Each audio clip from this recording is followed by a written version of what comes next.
මාතර සමාජයෙන් බෝසත් සමාජයකට ඔබ කැඳවාගෙන යන බිහිදොර වැඩසටහනින් ඔබ දන්නවා නිරන්තරයෙන්ම කාලීන මාතෘකා පිළිබඳව කතා බහ කරනවා වගේ. අදත් අපි බලාපොරොත්තු වෙනවා අද දවසේ තියෙන කාලීන රෝග පිළිබඳව වැඩි වශයෙන් අද බිහිදොර වැඩසටහනෙන් කතා බහ කරන්න. ඔබ බලාවි අද බිහිදොරට කවුද මේ රෝග පිළිබඳව කතා කරන්න ඇවිල්ලා ඉන්නේ සම්පත්දායකින් පිළිබඳව. ආරම්භයේදීම අපි ඔබට සිහිපත් කරන්නම් අපේ වෛද්‍යවරයෙක් නොවුනාට මම හිතන්නේ බොහෝ ලෙඩ රෝග පිළිබඳ අවබෝධයක් තිබෙන ශ්‍රී ලංකා අවිහිංසාවාදී මහා සංවිධානයේ ගරු සභාපති පූජා උත්තම පූජා මහා මෛත්‍රී ධර්ම යාත්‍රා පදනමේ නිර්මාතෘවර දේශමාන්‍ය නිහාල් විජේරත්න මහත්මයාව ආරම්භයේදීම ආදරෙන් ගෞරවයෙන් පිළිගන්නවා. ඒ වගේම කැලණියේ ලක්සුව සහන මහවේදගෙදර මහා රෝහල මේ පාරම්පරික රෝහලේ අධ්‍යක්ෂතුමිය සහභාගී වෙනවා. දේශීය වෛද්‍ය දොලාරි මාතර ආරච්චි මෙතිණිව ආදරෙන් ගෞරවයෙන් පිළිගන්නවා.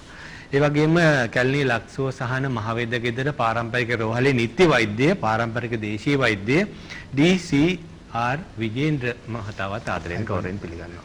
ඒ වගේම පස්සේ දුන්නට අපේ පුරවරේ වෛද්‍යවරයෙක් අද සහභාගී වෙනවා. ඒක අපිට අභිමානයක්. එතුමත් ලක්සුව සහන මහවේදගෙදර පාරම්පරික රෝහලේ නිත්‍ය වෛද්‍යවරයෙක් පාරම්පරික දේශීය වෛද්‍ය පාඨශාලා ආචාර්ය කේ විජේරත්න මහතාවත් ආදරෙන් ගෞරවයෙන් වැඩසටහනට පිළිගන්නවා. අයිබෝවන්. නිහාල් විජේරත්න මහත්මනි අද අපි මේ වෛද්‍යවරු තිදෙනෙක් තමයි අද අපේ වැඩසටහනට සහභාගී වෙන්නේ. මේක මේ අද බිහිදොර විශේෂත්වයක් තිබෙනවා. ඒ නිසා අද වැඩසටහනට ඔබතුමාගේ ප්‍රවේශයේ පෝරිකාව මා කැමති ආරම්භයේදීම දැන කියාගන්න ඒ නිසාම. පළමුව තීන රූපාන සංස්ථා ගරු සභාපති ශාන්තිකුසිංහ මහත්මයා ශාන්ති මහත්මයාගේ කාර්ය මණ්ඩලයෙන් අවසරයි. ඒවගේම අපේ ආරාධනය කබලමේ අතර පැමිණියා අපේ වෛද්‍යතුමියත් මාතර ආරච්චි මෙතිණියත් ඒ වගේම විජේන්ද්‍ර මෙතුමා මාතර ප්‍රදේශයේ ඒ වගේම ඔබතුමාගේ මගේ ගම් ප්‍රදේශයේ නැඩිය මේ විජේරත්න වෛද්‍යතුමාලා විජේරත්නලා මම හිතන්නේ ඉන්න 25 30ක් අපේ සංවිධානයේට ලොකු නම්බුවක් නේද? එහෙමයි. ඔව් ඒකත් ලොකු ගෞරවයක්.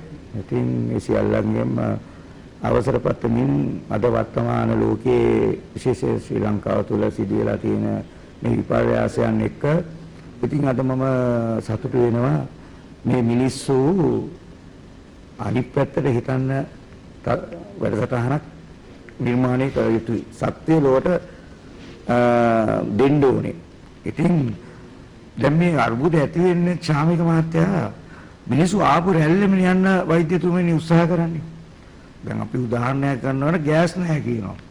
ගෑස් නැතුනහම ගෑස් එකේ ඔළුව හප්පගෙන මැරෙන්නම හදනවා නිසා. නමුත් සබාධර්මයේ පිළිතුර ඒක නෙවෙයි. සබාධර්මය බලාපොරොත්තු වෙන්නේ මිනිස්සුන්ට දඬුවමක් දීලා ඒ තුල ආපහු හැරවීමක්. නමුත් එතෙන්ට යන්නේ නැති වෙනකොට අද මිනිස්සුන්ට යම් ආතතියක් එක්ක අද මිනිස්සු නිකන් වෛරයෙන් ක්‍රෝධයෙන් තමයි සමාජය සහ රට කරන සමාජයේ දේශපාලක වෙන්න පුළුවන් රජයේ නිලධාරීන් වෙන්න පුළුවන් කවුරු දිහාත් බලන්නේ අද අර ආපු රැල්ලට Tamanට යන්න බැරි වුණාම. නමුත් අපි ආපු රැල්ල ගැන අපි අවුරුදු 50කට ආපස්සට ගියොත් අපි ඒ රැල්ල ඇවිල්ලා තියෙන්නේ සබා ධර්මයට එකඟද විරුද්ධවද කියන එක තමයි අපි හිතන්න ඕනේ මෙතන. ඒකයි අද මම විශේෂයෙන් දේශීය පාරම්පරික වෛද්‍යවරු තුන්දෙනෙක් අද මෙතෙන්ට කැදවන්න මම හේතු සාධක කරුණක් තමයි ශාවිකාන්ත ඒ දේ. මොකද ආපස්සට අපි හිතන්න ඕනේ. ඒක නිසා ආපස්සට හිතුවොත් එතකොට මේ පාරම්පරික වෛද්‍යවරු මෙතෙන්ට කැදෙව්වේ ඒ හරහා මේ අතීතය සම්බන්ධව මිනිස්සු ජීවත් වුණේ කොහොමද? ආයු වර්ණ සැප බල ප්‍රඥා ලැබියේ කොහොමද? ඒක කෙටි කරගත්තේ කොහොමද?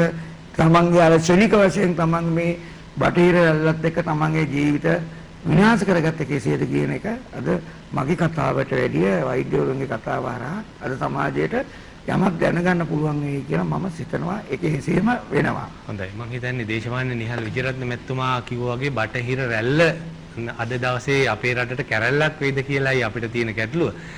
බොහෝ වෙලාවට බටහිර ඖෂධ නැතිකමින් අද විවිධාකාර පෝලි නිර්මාණය වෙනවා. මේවා ඖෂධ පෝලින් වෙන්නට පුළුවන් අනාගතයේදී. ඒ නිසා මේ බටහිර රැල්ලට අපේ රටේ නැගෙන කැරැල්ල අනාගතයේ කෙබඳු වේද ඒකට අපේ තියෙන විකල්ප ක්‍රමවේද කුමක්ද කියන කාරණාවට මා කැමතියි දුලාරි අපේ මාතර ආරච්චි මෙතනකින් ඒකට පිළිතුරක් ආරම්භයේදී බලාපොරොත්තු වෙනවා. ඡාමික මහත්තයා මම ප්‍රථමයෙන්ම ස්තුතිවන්ත වෙනවා TNL රූපවාහිනියේ මේ සභාපතිතුමා ශාන් වික්‍රමසිංහ මහත්මයා ඇතුළු සිල්මු කාර්ය මණ්ඩලයට මගේම ඔබතුමාටත් මේ අවිහිංසාවාදී ගරු සංගමයේ ගරු සභාපති අපේ දේශමාන්‍ය නිහාල් විජේරත්න මැතිතුමාටත් මේ දේශීය වෛද්‍යවරුන්ට මේ දෙන අතහිත ගැන මොකද මේ වැඩසටහනින් ඒකට ලොකු පිටුහලක් වෙන මීට කලිනුත් ඒ අවස්ථාව අපිට ලබා දුන්නා. ඒ ගැන මගේ ගෞරවාන්විත ස්තුතිය පුද කරනවා. ඒකම දැන් ඔබතුමා කිව්වා වගේ ඇත්තටම අපි යන්නේ අගාධයකට. මොකද අපි බටහිර දේ කියන්නේ අපි පරගැති වෙලා තියෙන්නේ. අපි ඒකට හුරු වෙලා තියෙන්නේ. ඒක නිසා අර බටහිර වෙදකම මතම යැපීමත් එක්ක අපේ මිනිස්සු ලොකු අනතුරක වැටිලා ඉන්නවා. ඖෂධ හිඟයක් නිසා රෝගීන් මැරෙන මිනිස්සු මිය යන තත්ත්වයක් ඇවිල්ලා තියෙනවා. නමුත් අපිට ඉතිහාසයේ ඉඳන්ම අපේ ඈත ඉතිහාසයේ ඉඳන්ම අපිට උරුම වෙච්ච අපේ දෙයක් තිබුණා. අදටත් තියෙනවා. ඒක රැකගෙන එන පරපුරක් අපේ ඉන්නවා. ඉතින් අන්න ඒ පැත්තට අපේ අයගේ යොමු වීමේ මදිකමක් තියෙනවා. නමුත් දුලාරි මෙතනදී බොහෝ වෙලාවට ඔය යොමු වීමක් තිබුණා කිව්වාට සමහර වෙලාවට එදා අද කාලේ වෙනසක් තිබෙනවද මේ අද මේ සංකර සමාජයට අපේ බෙහෙත් ඔරොත්තු දෙන්නේ නැද්ද මේව බටහිර බෙහෙත්ම ගන්න ඕනද මොකක් හරි එතන අපේ නොදැනුවත් භාවයක් තිබෙනවද කුමක්ද මේක ඒක අපේ මිනිස්සුන්ගේ සංකල්පෙක ආපු දෙයක් මේ චාමික මහත්තයා මොකද අපේ දේවල් අපේ මිනිස්සුන්ට ඔරොත්තු නොදෙන්න හේතුවක් නැහැ අපේ දේවල් ස්වභාව ධර්මයත් එක්කම නිර්මාණය කරපු දේවල් අපේ මිනිස්සු අත්හදා බැලීම් කරලා ඒවා ප්‍රත්‍යක්ෂ කරගෙන අපේ මුතුන් මිත්තන් අපේ වෙදකම නිර්මාණය කරලා තියෙනවා. ඒකට අපේ දේවල් අපේ මිනිස්සුන්ට ගැලපෙන්නේ නැහැ කියනවා නම් ඒක අමූලික බොරුවක්නේ. එමෙන්න මේ අපේ මිනිස්සු සංකර වෙන්න අපේ මිනිස්සු අර බාහිරින් එන දේවල් වලට නැඹුරු වෙන ගතියක් එනවා. එහෙම නොකරොත් ඒක මදිකමක් විදියට. ඒක ආකල්පවල තියෙන වෙනස. ඉතින් ඒක නිසා මේ අර අපේ අතීතයේ හිටපු මිනිසා ආයෙත් නිර්මාණය වෙනවා නම් අපේ දෙයට මිනිස්සු යොමු වෙනවා නම් සබදාමත් එක්ක ජීවත් වෙනවා නම් එහෙනම් අපේ වෙදකම තුලින් ඔය කියන ඕනෑම රෝගයකට ප්‍රතිකාර තියෙනවා. ඕනෑම රෝගයක් වළක්ව ගන්න පුළුවන්කම තියෙනවා. ඉතින් ඒක නිසා මේ කියන්න තියෙන අපේ වෙදකමට යොමු වෙන්න, අපේ දෙයට යොමු වෙන්න, අපේ දේ අගය කරන්න. හොඳයි. අපේකම රැකගන්න, අපේ දේ අරගන්න කියලා කිව්වාට මේවා වචන වලට විතරක් සීමා වෙලාද කියන ප්‍රශ්නේ අපි ඉදිරියේ තිබෙනවා. විජේන්ද්‍ර වෛද්‍යතුමනි බොහෝ වෙලාවට අපි මේ නිදන්ගත රෝග වේවා එහෙම නැත්නම් විවිධාකාර රෝග වලට අපි පානය කරන මේ අරිෂ්ඨ වර්ග එහෙම නැත්නම් කසාය වර්ග මේවා පානය කරාම අපේ සමාජයේ තියෙන දුර්මතයක් බොහෝ වෙලාවට මේකෙන් වකුගඩු හානි වෙනවා මේකෙන් අක්මාවට බලපෑම් ඇති කරනවා මේ වගේ මතත් එක්ක අපි මේ අපේ දේශීය තියෙන කසාය වේවා අරිෂ්ඨ වේවා මේවා පානය කරන්න යම් මැලික් බවක් දක්වනවා මේකට ඔබතුමාගේ ප්‍රවේශය කොහොමද අපිට ලබා දෙන්නේ? මෙතෙන්දී අපිට බටහිර ප්‍රතිපත්ති අපි අනුගමනය කරන්න අපි ලැබියාවක් ඇති කරගත්තා. ඒ සංකල්ප තුළින් තමයි අපි මතය ඇති කළ තියෙන්නේ. නමුත් බටහිර වෛද්‍ය ක්‍රමයක් වෙනත් වෛද්‍ය ක්‍රම හේතු කොටගෙන මේ ඇතිකත මානසික මිත්‍යා මතයක් තුළ අපේ දේශීය ජනතාවට කාවැද්දුවා මේක දේශීය වෛද්‍ය ක්‍රමයේදී අරිෂ්ඨ ගුලි කල්ක තුලින් වකුගඩු නරක වෙනවා කියලා. සම්පූර්ණයෙන්ම 100%ක්ම මම මේ මතේ බැහැර කරනවා. දේශීය වෛද්‍ය ක්‍රමයේ කියන අඩංගු බෙහෙත් ජාති වලින් කිසිම ආකාරයකින් ශරීරයට විසක් ඇති වෙන්නේ නැහැ. ඔබතුමාට මතක ඇති පසුගිය කාලේ වයම් පළාතේ ඉතා දරුණු ලෙස වකුගඩු රෝගේ පැවතුණා. ඔය අවස්ථාවේදී මරණාසන්න විටි රෝගීන් 10 දෙනෙක් තෝරගෙන අපේ මහනුවර වෛද්‍ය සංගමේ අපේ ඉහළ වෛද්‍යවරු ඉදිරිපත්‍රයේ 10 දෙනා තෝරගෙන ප්‍රතිකාර කිරීමේදී අර මරණාසන්න තත්ත්වයෙන් ඒගොල්ලෝ මුදාගත්තා. ඒක මාසයක් තුරදී. ඒතකොට මෙතෙන්දි වෙලා තින්නේ බටහිර වෛද්‍ය ක්‍රමයේ රැකගෙන යන්න ඒගොල්ලෝ ඉදිරිපත් කරන සංකල්ප තුළ අපි මේ මිත්‍යාවට අපි යටත් වෙලා. නමුත් මේකෙන් ගුලියකින්, කල්කයකින්, අරිෂ්ඨයකින් විශේෂයෙන්ම ওই තුනෙන් අපිට ප්‍රතිපහාර එල්ල කර තිනවා මේක පාවිච්චි කරන්න එපා කියලා. ඒ මතෙන් අපි බැහැර වෙන්න ඕනේ. මේකෙන් අතුරු ආබාධයක් කියන කොහෙත්ම ඇති වෙන්නේ නැහැ. ඔව් විජේන්ද්‍ර මෙතුමනි කියන්නේ බටහිරේන ඕන පෙත්තක් බිව්වහම ඒක මාත්‍රාවක් කියලා. නමුත් මේ අපේ දේශීය වෛද්‍ය විද්‍යාවේ මාත්‍රා ක්‍රමයක් භාවිත වෙන්නේ නැහැ කියලා දුර්මතයක් තියෙනවා. මේකත් මේ මිසදුටු බිඳින වැඩසටහනක් අපේ බිහිදර කියන්නේ. සම්මතයක් වශයෙන් අපි මාත්‍රාවක් නිකුත් කරනවා. නමුත් අපි මේ රෝගියාගේ රෝගී තත්වය ඒ අණු අපි වෙනස් කරන අවස්ථාවක් තියෙනවා. මොකද රෝගියාගේ ප්‍රතිශක්තිකරණයේ දුර්වල අවස්ථාවක් තියෙනවා නම් අපි මේ මාත්‍රාව වෙනස් කිරීම තුළින් අපිට මේ රෝගියාට ප්‍රතිශක්තිකරණය ලබා දීමේ හැකියාවක් ඇති බව අපි ඔප්පු කරලා තියෙනවා. හොඳයි විජේන්ද්‍ර වෛද්‍යතුමාගෙන් අපිට තව බොහෝ කාරණා දැන කියා ගන්නට පුළුවන්. අපේ මේ සභාවේ ඉන්න මම හිතන්නේ මතුගොම පුරවරේ ජන්මලාභය ලැබපු මතුගොම පාන්තියේ ඉඳලා අද වැඩසටහනේ සහභාගී වෙන අපේ විජේරත්න වෛද්‍යතුමා. ඔබතුමා පාඨශාලාචාර්යවරයෙක් ඒ වගේම මම හිතන්නේ අපේ දුලාරි මාතරාච්චි මෙතනීගේ ආචාර්යවරයා හැටියට එතුමිය නිර්හංකාරව සඳහන් කරා. කොහොමද අද දවසේ එන විවිධාකාර නාමකරණ වලින් අද දවසේ විවිධාකාර නම් වෙනවා. පෞගේ කාලේ ඌරුණ කිව්වා, කුරුළුණ කිව්වා, ඊට පස්සේ එක එක රෝගාවනේ දැන් අද දවසේදී වඳුරුණ කියලා විවිධාකාර නම් තියෙනවා. මේ එන හැම ලෙඩකටම බටහිරින් එන හැම ලෙඩකටම අපේ දේශීය වෛද්‍ය විද්‍යාවේ බෙහෙත් තිබෙනවද? මේවා එකින් එකට වෛද්‍ය පොත්වල තිබෙනවද? මේ අතීතයේ තුන ලෙඩ සහ අනාගතයේ හැදෙන ලෙඩ වලටත් දේශීය වෛද්‍ය විද්‍යාවේ ඒවට ප්‍රතිකාර ක්‍රම කොයි විදිහටද නිර්මාණය වෙලා තියෙන්නේ? ඔබතුමාට පුළුවන් ඒකට ප්‍රවේශයක් ලබා දෙන්න. අයිබෝවන් හැමදෙනාටම චාන්තර මහත්තයා මේ අවස්ථාව ලබා දීම සම්බන්ධයෙන් අපි TNL රූපවාහිනී ආයතනයේට වැඩසටහන සම්පාදනය කරපු හැමදෙනාටම පින් දෙනවා. දේශීය වෛද්‍යවරයෙක් හැටියට ආයුෂ කැමති නර ධම්මත් කාම මුප්පුර කරන මේ පුවතර ආයු වේදෙට කරව ආදර උපතේ සිට මරණය දක්වා ගෙවා යන කාලය ආයුෂයේ නෙමෙයි. උපතේ සිට මරණය දක්වා ගෙවා යන කාලය ආයුෂයේ නෙමෙයි. ධර්ම අර්ථ කාම කියලා මෙලොවින් ත්‍රිවර්ග සම්පත්තියක් ලබා ගන්න ඕන යම් කිසි කෙනෙක් උට හිමිනවා පරලොවින් මොක්ෂය. මේ චතුර්වර්ග සම්පත්තිය ලබා ගන්න ජීවන රටාවට තමයි අපි ආයුෂය කියලා කිව්වේ. ඒ නිසා අපේ පැරැණිනෝ බේත් පෙත්තක් උදේට බීර වෙලෙලා දවල්ට තව මොකක් හරි පෙත්තක් බීලා තුන් වේලට පෙති බීර වෙලෙලා බලෙන් ජීවත් වෙච්ච ජීවන රටාවක් නෙමෙයි අපිට තිබුණේ. අපේ සෞඛ්‍ය අමාත්‍යාංශය දත්තාරගෙන බැලුවොත් අපේ ආයුෂය කියන එක එක එක ඉලක්කම් කියන 70යි 72යි 75යි මෙහෙම ඉලක්කම් කියනවා. ඒ වුණාට මේ ඊයේ පෙරේදා රටේ ඇති වෙච්ච බලශක්ති ඩොලර් අර්බුදත් එක්ක සමස්ත ජීවන රටාවේ සෞඛ්‍ය අමාත්‍යාංශයේ ආයුෂය පිළිබඳ සංකල්පයේ අභියෝගයට ලක් කරලා ලයිට් ගියොත් කී දෙනෙක්ගේ ජීවිත ජීවත් කරවන්න පුළුවන්ද? වර්තමානයේ චාවික මාත්‍යෝ අපි ජීවත් වෙන සමාජයේ අපි ජීවත් වෙනවා නෙමෙයි ජීවත් කරවනවා අපිව. ඒ ජීවත් කරවන්නේ ඇයි? අපි මැරුණොත් බේත් විකුණ ගන්න එකෙක් නැති වෙනවා. විකුණ ගන්න පෙත්ත එකෙක් නැති හින්දා 40න් පස්සේ 45න් පස්සේ අපිව පෙත්තෙන් ජීවත් කරවනවා. ඒ ජීවත් කරවන්නේ වෙන කාට හරි ජීවිතේ ආර්ථික ලාභයක් ලබා ගැනීම සඳහා. ඒ නිසා මෙන්න මේම රටාවකට ජීවත් කරවට පුරු කරවපු අපිට ලෝකේ එක එක රටවල් වල එක එක නාමකරණ වලින් ලෙඩ එන්න පුළුවන්. අපි දැක්ක පහුගිය කාලේ ඉංග්‍රීසි හෝඩිය අකුරු මත වෙනවා තව ටික දවසක් යනකොට එන ලෙඩ වලට. නමුත් සිංහල වෙදපොතේ තියෙන්නේ ලෙඩ තුනයි වාතයයි පිතයි සෙමයි. මේ තුන සන්තුලනය කරගත්තට පස්සේ අභ්‍යන්තරයේ නිරෝගී අභ්‍යන්තරයේ නිරෝගී නම් බාහිරින් එන දේ මොකක් වුණත් කිසිම ශුද්‍ර ජීවියෙකුට භෝගයක් ඇති කරන්න බෑ. ශරීරයේ තුන්දොස් වෙනස් කිරීමෙන් තොරව තුන්දොස් සමනය කරගෙන ඉන්න තාක් අපි ඌනෑම විස බීජයකට වෙන්න පුළුවන්, වෛරසයකට වෙන්න පුළුවන්, නැත්නම් එක එක පරිබාහිර හේතු මොනවාම වුණත් ඒ හේතු වලින් අපේ තුන්දොස් වෙනස් වුණොත් විතරයි භෝගයක් හටගන්නේ.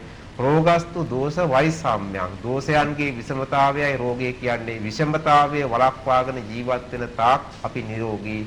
මං හිතන්නේ දෙපායට පාවාන්ත එකක් දාගත්තම ලෝකෙම විල්ලුද පළසක්. අපිට කවදාවත් ජීවාණුහරණය කරපු ලෝකයක ජීවත් වෙන්න බෑ. ඒ නිසා ඕනතරමක් මේ ආවට කමක් නෑ විස බීජ. මං හිතන්නේ ලංකාවේ මේ වර්තමානයේ රට අරගෙන යන අපේ රටේ සමාජ සම්මතයේ ගොඩනගාගෙන තියෙන විශේෂයෙන් අධ්‍යාපනය හා දැක්ම මෙහෙවන කණ්ඩායම් බලාපොරොත්තු වෙන්න ඕන. මේ ඔය වඳුරු උණ එක එක උණනේ බూరు උණ આવොත් විතරක් පරිස්සම් වෙන්න. මොකද ඒකෙන් නම් ලංකාවේ ගොඩක් අයට හානි වෙන්න පුළුවන්. අනිත් ඒවා නම් බය වෙන්න දෙයක් නෑ. හොඳයි. අපේ විජේරත්න මෙතුමා කියන විදිහට ගල සභාවතුමා මේ ඔය ඌරුණ සූකරෝ එක එක ආවේ උණ කුරුළුණ මේ දැන් වඳුරුණ මේ කියන විදිහට අනාගතයේදී මේ දැන් බෝරුණ කියන රෝගකාරකේ අපේ සමාජගත වුණොතින් මේකට ප්‍රතිකාර නැති බව තමයි එතුමාගේ කතාව තුළ අපිට තිරසරුනේ. සභාපතිතුමා ඇත්තටම කොහොමද මේ සමාජ රටාවත් එක්ක ඇත්තටම අපි කියන්නේ අපි බොහෝ වෙලාවට උත්සාහ කරාට අඳුරෙන් එළියට යන්න ආලෝකයෙන් ආලෝකයට යන්න අපේ සමාජයේ බොහෝ වෙලාවට අපි කීප දෙනෙක් උඩුගම් බලා ගියාට බොහෝ දෙනෙක් අඳුරෙන් අඳුරට නැත්නම් ආලෝකයෙන් අන්ධකාරයට යන සමාජයක් නේද අපි ඉදිරියේ තිබෙන්නේ. මේ විවිධාකාර පෝලිං වල නැගෙන මැසිවිලි වල දෝමනස්ස සාගත සිතුවිලිත් එක්ක කොහොමද අපේ මේ පටික චේතනත් එක්ක අපි කොහොමද ආලෝකයෙන් ආලෝකයට ගමන් කරන්නේ කියන කාරණාවටත් නිරෝගී සුවය ඇති කරගන්නේ කියන කාටත් ඔබතුමාගේ පිළිතුර කුමක්ද? මේවනේ කාමී මහත්තයා මේ වැඩසටහන අවුරුදු 14ක් යනවානේ. මම පටන් ගන්න මේ ගුවන්විදුලි වැඩසටහනත්. ඒක මේ මූලික චේතනාවල මේ තියෙන සංකර සමාජයෙන් බෝධ සමාජය. ඒක මුල් කරගෙන මොකද මේ අවිහිංසාවනේ මම වතුරවන්නේ. මේ අවිහිංසාව තුළින් අපි යම්කිසි ජයග්‍රහණයක් ආධ්‍යාත්මික සුවයක් ලබලා තියෙන්නේ. බුදු පියාණන් වහන්සේට යම් අවස්ථාවක කියන්නේ අවිහිංසාවාදී බුදු පියාණන් වහන්සේ කියලා. ඉතින් ඔය චාරික මහත්තයා කියන දෙයක් මොකද්ද කොහොමද බලාපොරොත්තු වෙන්නේ? බුදුදහම බොරුනේ අද රටේ මේව නොවුනා නම්. මේ පොලිං යුගයේ සා මිනිස්සු මේ විදිහට මේවා නොවුනා නම් බුද්ධ දර්ශනේ තියෙනවනේ. අපි මේ නිකන්ද කියන්නේ පළවෙනි එකම පළවෙනි ශික්ෂාපදේ කී දෙනා සරකන්නේ. දැන් මේ අමාරු කියනවා අරාගම් මිත්‍යා දෘෂ්ටිකයි මේ ආගම් මිත්‍යා දෘෂ්ටිකයි. මම කියනවා නෑ. නියම මිත්‍යා දෘෂ්ටිකේ ඉන්නේ බුද්ධ ආගමේ. බුද්ධ ආගමේ ඉන්නේ බුද්ධ දර්ශනේ නෑ. බුද්ධ දර්ශනයේ මිනිස්සු යනවා. අපි ගිහිලාද මම කියන ස්වාමීන් වහන්සේලා වැඳලා ඉල්ලන්නේ දානයකට ගියත් දාන ආනිසංස කියන්නේ දේශනා කරන ගමන් මිනිහෙක්ගේ මේ සිත හැදෙන්න මේ ධර්මයේ දේශනා කරන්න කපය කාලා මේ රට ආරවන්න පුළුවන් අනිත් පැත්තට ස්වාමීන් වහන්සේලාට. මොකද හේතුව මේ පැත්ත නෑ. මිනිස්සු ඉන්නේම ආමිෂේ. ආමිෂේ කියන ප්‍රතිපත්තියට යන්න බැරි වෙනකොට මිනිස්සුන්ට හොඳ නරක හොයන්න බෑ. හොඳ නරක ප්‍රාණඝාතය පළමුවෙන්ම පටන් ගන්න එකනේ. මිනිස්සුන්ට මස් මාංශ කන්න එපා. සියලුම ජීවිතුන්ට අයිතිය තියෙන ජීවත් වෙන්න. ඒ වගේම ඒවා එක එක සූත්‍ර රහ අභිධර්ම සූත්‍ර අභිධර්මය රහ මේතන්ට ඇවිල්ලා බුද්ධිමුතුන් ගෙනල්ලා පැහැදිලි කරලා තියෙනවානේ ප්‍රාණඝාතයෙන් වළකින්න අනුබල දෙන්න එපා. ඒවට සූත්‍ර පාඩ ගෙනල්ලා තියෙනවා. විකෘති කරපේවා නිදාන ත්‍රිකෝටික පාරසුර මාංශ ආමගන්ධ සූත්‍ර දේවදත්තක වඩපා බුදුහාමුදුරන් අවසන් දානවා එකින් එක නිවැරදි කරලා ඒ තුලින් තමයි මේ ගයක් හදනන් ගේ ෆවුන්ඩේෂන් එක සවුත්තරන් ගේ කොච්චර ලස්සනට වැඩක් නෑ ඉරිතලනවනේ. ඒ වගේ බෞද්ධ දර්ශනයේ මූලික හරය මිනිසුන්ගේ ලේවලට කවන්න ඕනේ. ඊට පස්සේ තමයි ඒ පුජ්‍යලයා ගිහිල්ලා විභාග පාස් කරන්න ඕනේ බුද්ධ දර්ශනය දන්න. ඒ පුජ්‍යලයා ඉබේ මේ විදිහටම තමයි පාරමිතාවක් ඇටියට ඒ දර්ශනය අවබෝධ කරගන්නවා. අද හිතෙන්ට මිනිස්සු යන්නේ නෑ. මිනිස්සු මොනවද කරන්නේ? අර කොලේකටයි පෑනකටයි මොනහරි උගන්නපු දෙයක් ලියලා ඒ ගන්න උපාධිය හරහා ඒ හරහා යන සමාජ ලෝකයක් තමයි මිනිස්සු අනුමත කරන්නේ. ඒකයි ආධ්‍යාත්මික මානසික සුවය කියන්නේ දෙකක්. ඉතින් ඒක නිසා මම කියන්නේ මිනිස්සු කවදාවත් මෙතෙන්ට එනවද නැද්ද කියන එක මට අදාළ නැහැ. රටක් හැටියට ගොඩනගා ගන්න පුළුවන් තත්ත්වයක් අපිට නැති වෙන්න පුළුවන්. නමුත් මේක බලන මිනිස්සු ප්‍රමාණයක් ඉන්නවා. බුද්ධිමතුන් කොටසක් ඉන්නවා. ඒ වගේම පෙර පින් තියෙන කොටසක් ඉන්නවා. අන්නේ අය වෙනින් තමයි මේ වීඩියෝ පවතින්නේ. අන්නේ තුලින් බිහි වෙන කොටසක් නිසා තමයි අද මේ රටේ මෙහෙමාරි පැවැත්මක් තියෙන්නේ. ශාමික මහත්තයා බොරු රටේ කොතනට ගියා බොරුව වැඩි. අද ධර්මයේ විකුණගෙන කනවා. බුදුහාමුදුරේ මහා ධර්මස්කන්ධයත් අද බිස්නස් එකක් කරගෙන තියෙනවා. තේරෙනවද කියන එක? මම දැක්ක මේ ඊපෙර මගේ අහනවා එක්කෙනෙක් අපි දානයක් දුන්නොත් පිළිකර ගෙනාවට කමක් නැද්ද කියලා පන්සලෙන් අටපිරිකර. මං කෝවා ගේන්න එපා. මොකද ඒක පූජා කරපු වස්තුවක්. ඒක නේද? ගන්න සල්ලි දීලා තේරෙනවද? ඉතින් ඒ මේ සුළු ප්‍රශ්නයක් මම නිවැරදි කරේ. ඉතින් අද බෞද්ධය තාම එතන ඉන්නේ. අද බෞද්ධය කොහොම හරි හදා ගන්න අහිංසක සතෙක්ගේ මේ මරා දෝනා වෛරයක් මේ දිවට තිබ්බම පවු නැහැ කියන්නේ. ඉතින් එතන හදන්න නැතුව අපි කොහොම කරත් වැඩක් වෙන්නේ. එතන තමයි කවුරුහරි අර ආතසී ක්ලාක් මහත්තයා ඔකට අනාගතය කියලා තිනා ඉදිරියේ අර ඇල්බර්ට් අයින්ස්ටයින් කියන මහා ලොකුවට කතා කරන මම බටහිර උන්හැරට කියන්නේ. එතුමාගේ විශේෂ ප්‍රකාශ එතුමා නිර්මාංශ කෙනෙක්. එතුමා විශේෂ ප්‍රකාශ මොකද? ඔය කියන මහා විද්‍යාවත් ගිහිලා අන්තිමට ඔළුව ගහන්නේ බුදුදහමෙත් පාමුලේ කියලා. ඔක කිව්වා කියලානේ මාත් එක විශේෂඥ උන්වහන්සේ ජීවිතුන් අතර නෑ මම යාට පැහැදිලි කරලා දුන්නා. තේරුණා කියන්නේ? ඒ නිසා ඒකයි මම කියන්නේ ඇත්ත තිත්තයි. ඇත්ත තිත්තයි දැන් මෙතුමන්ලා ඇවිල්ලා දේශීය පාරම්පරික වෛද්‍ය විද්‍යාව තුළ මේ සමාජයේ මේ ලෙඩ තිබුණේ නැහැනේ. මේ ලෙඩ තිබුණේ නැහැනේ. ජීවක බුදු පියාණන් වහන්සේගේ ජීවමාන ඉන්න කාලේ තන් ජීවකද මහත්මයා කියලා. නේද? ඒ පරම්පරාවෙන් එන මහතුරුනේ මේ දර්ශනය. ඉතින් මේ දර්ශනය කොහොමද කාටද පයින් ගහන්න පුළුවන්? පයින් ගහන්න සබහා ධර්මය අපිට විරුද්ධ වෙනවද නැද්ද? ඔය කියන බටහිර විද්‍යාවත් එක්ක සබහා ධර්මය අත්වල බඳ ගන්නවද? ඇයි මේක හිතන්න බැරි? මේ දැන් ප්‍රශ්නයක් තියෙනවා. දැන් කරේ මොකද්ද? මේ නම් ඔය මතුගම් ප්‍රදේශයේ හිටියා මමත් මගේ ඥාති දොස්තර මහත්තයෙක් හිටියා. ඒ ડોક્ટર සමරසිංහ දීලා. මං ඉස්සර මමත් යන අපේ මගේ පවුලේ නෑ. ඉතින් අපි දොස්තර මහත්තයාට සෙන කියන්නේ නෑ. ඒ දොස්තර මහත්තයා කියනවා මොකද නරවා කියලා බැලුවා. ඈ අපේ අවශ්‍ය බෙහෙත දෙනවා. එහමයි ඒක තුන් පාරකින් තමයි සනීප වෙන්නේ. ඒ වගේම අලුත් සමාජයේ වෛද්‍යවරු ටිකක් බේන බේබි කොහොමද හාමු ඒ කියන්නේ අර අහිංසක උපත් මිනිහට එහෙම කතා කරාම හරියලා. තේරුණා කියන්නේ? ඈ එතකොට මොකද වෙන්නේ? අන්න එතෙන්දී 10 පාරක් ගියත් එතන තමයි යන්නේ. මේ සමාජයේ ලෙඩ නැතුණත් යන හාමු ලෙඩ නැතුණත් මේ සමාජ හොඳයි ඒ ක්‍රමේ. නමුත් ඒක ඇවිල්ලා බිස්නස් ට්‍රික්ස්. තේරුණාද? ඒක අවිවාජනය වුණාට නේ ව්‍යාජ ගතියක් තියෙනවා. ඒක ඔබතුමාලා අපි තීන්දුව කරන්න ඕනේ. මේ ජනතාව තීන්දුව කර යුතු දෙයක්. මේ සමාජයේ වෙනස් වෙන ක්‍රමයක් මම දැන් මේ අපේ විජේරත්න මහත්තයා මතුගමින් ආපු නිසා ඒක මට මතක් වුණේ දැන් තේරෙනවද? හරිද? ඉතින් ඒ නිසා මම කියන්නේ මේ අකතිත්තයි. මේකට තමන් අවබෝධයෙන් වැඩ කරන්න ඕනේ. ඉතින් මම මේ සමාජ ක්‍රමය වල මේක මේ වෙනස් වෙනවා. මේක බෞද්ධ රටක්. මේක බුදුදහම පවතින රටක්. මේක මං හිතන්නේ අමාරු වැටේ කියලා මේ රට. කන්න බොන නැති වෙයි කියලා මම හිතන්නේ නැහැ. අපි ප්‍රාර්ථනා කරනවා එහෙම වෙන්න එපා කියලා. බෙහෙත් නැති වෙයි කියලා හිතනවා. බෙහෙත් ඖෂධ නැති වෙයි කියලා හිතනවා. බෙහෙත් ඉතින් බටහිර විද්‍යාව ගැන මට කියන්න බෑ. ඉතින් ඔය ගිහිලා හිරෙච්ච මිනිස්සු ටිකට ඉතින් මට පුළුවන් මේ ඇවිල්ලා මේ බෝසත් ඒ පරම්පරාවේ නෑට ගාව බෙහෙත් තියෙන ඕන තරම් දේශීය වශයෙන්. ඉතින් ඒවා මිනිස්සු පිළිගන්නක නොපිළිගන්නක මිනිස්සුන්ගේ වැඩක්. තේරෙනවද කියන එක? මම කියන්නේ නැත්නම් අපුණත් ඒ බටහිර ගමට අපුණත් අහුවෙලා ඉන්නේ දැන්. අපි කියන් යම් ප්‍රමාණින් අහු වෙන්න පුළුවන්. නමුත් අපිට ඒක මිදෙන්න තමයි උත්සාහ කරන්න ඕනේ. තේරුණාද කියන්නේ? අපි දැක්ක අපේ ජීවිතය ආව ඒවා රටේ මිනිස්සුන්ගේ ජීවිත ආව මේ ආත්‍යන්තර වශයෙන් මේ ප්‍රශ්නත්කයකට සංසන්දනය කරලා බැලුවම මේ විනාශය දැන් අට මොකද අපේ දැන් මායින් කන්ද මාතර ඇමරිකායි කියලා මොනවද කියලා ඕන තරම් මේවා පිළිගන්නේ. සුද්ධු අර සුද්ධ ජාතිය ලංකාවට එන්නේ සිංහල වෙච්චන්නේ. අපේ වුණ අපේ සිංහල මහත්තයා මේ පහත් කළ කතා කරා. ඉතින් ඒ වගේ මේක දකින්න කොටසක් ඒ ඉස්සරහට සාමිකාන්ත ඒ දකින්න කොටස හදාන තමයි සබාධර්මයෙන් ගහන්නේ. මොකද අපි වැරදි සබාධර්මයෙන් එළියට යන්න සබාධර්මයේ එකපාරක් සුනාමියෙන් වෙන්නවා. නමුත් මිනිස්සු දුන්නා ටික කාලේ. ඊට පස්සේ දැන් ඔන්න ආව කොරෝනා එක. ඊට පස්සේ දැන් ආව මුළු ආර්ථිකයේ බස්සලා මිනිස්සුන්ට පාට බස්සලා තියෙනවා. ඒ පාර දැන් ගියනවා මොකක්ද වඳුරු නැද්ද මොකද කියලා මම මං කිව්වා. මෙතුමාගේ කතාව වුණාන් පස්සේ නම් මම ආයෙ ඊට පස්සේ වඳුරුණ කියලා කියන්නේ නැහැ. මෙතුමා කිව්වනේ එහෙම දෙයක් කතා කරොත් අපි අපේ දර්ශනය විරුද්ධයි කියලා. ඔබතුමාම කිව්වනේ. පැහැදිලිව. බලන්න කොච්චර වටින වචනයක්ද කියලා.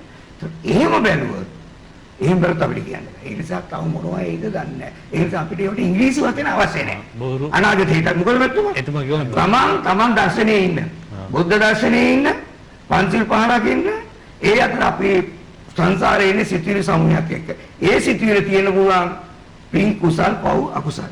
ඒ තුල අපිට ලෙඩ රෝග වෙන්න පුළුවන්.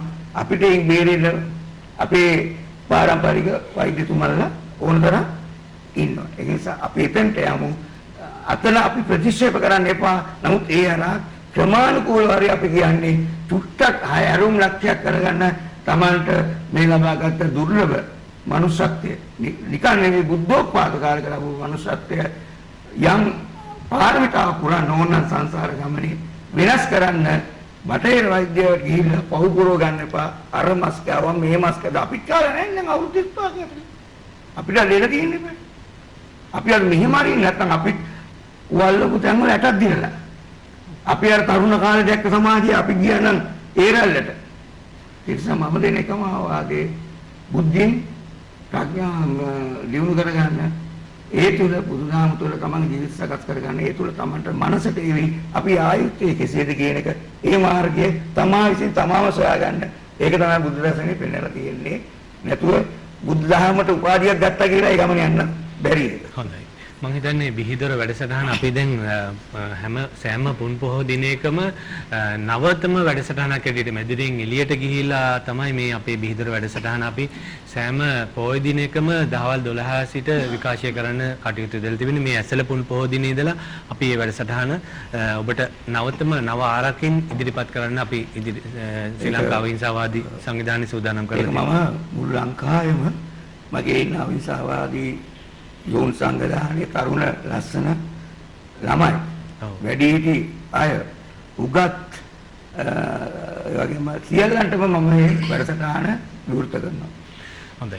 දුලාර මෙතන අපේ මේ දේශමාන නිහල් විජේරත්න මැතිතුමා කිව්වා වගේම බිහිදොර වැඩසටහන අපි මේ ඇසළ පුන් පොහොය දවසේ දහවල් 12ට විකාශනය වෙන වැඩසටහනට සහභාගී වෙන කොළඹ විශ්වවිද්‍යාලයේ සිංහල අධ්‍යනාංශයේ ජ්‍යෙෂ්ඨ කතිකාචාර්යවරිය මම හිතන්නේ කල්යාණි විජේසුන්දර ජ්‍යෙෂ්ඨ කතිකාචාර්යතුමිය සඳහන් කරා එතුමිය කුඩා කාලේ ඉඳලා නිර්මාංශ ප්‍රතිපදාවේ හිටියේ.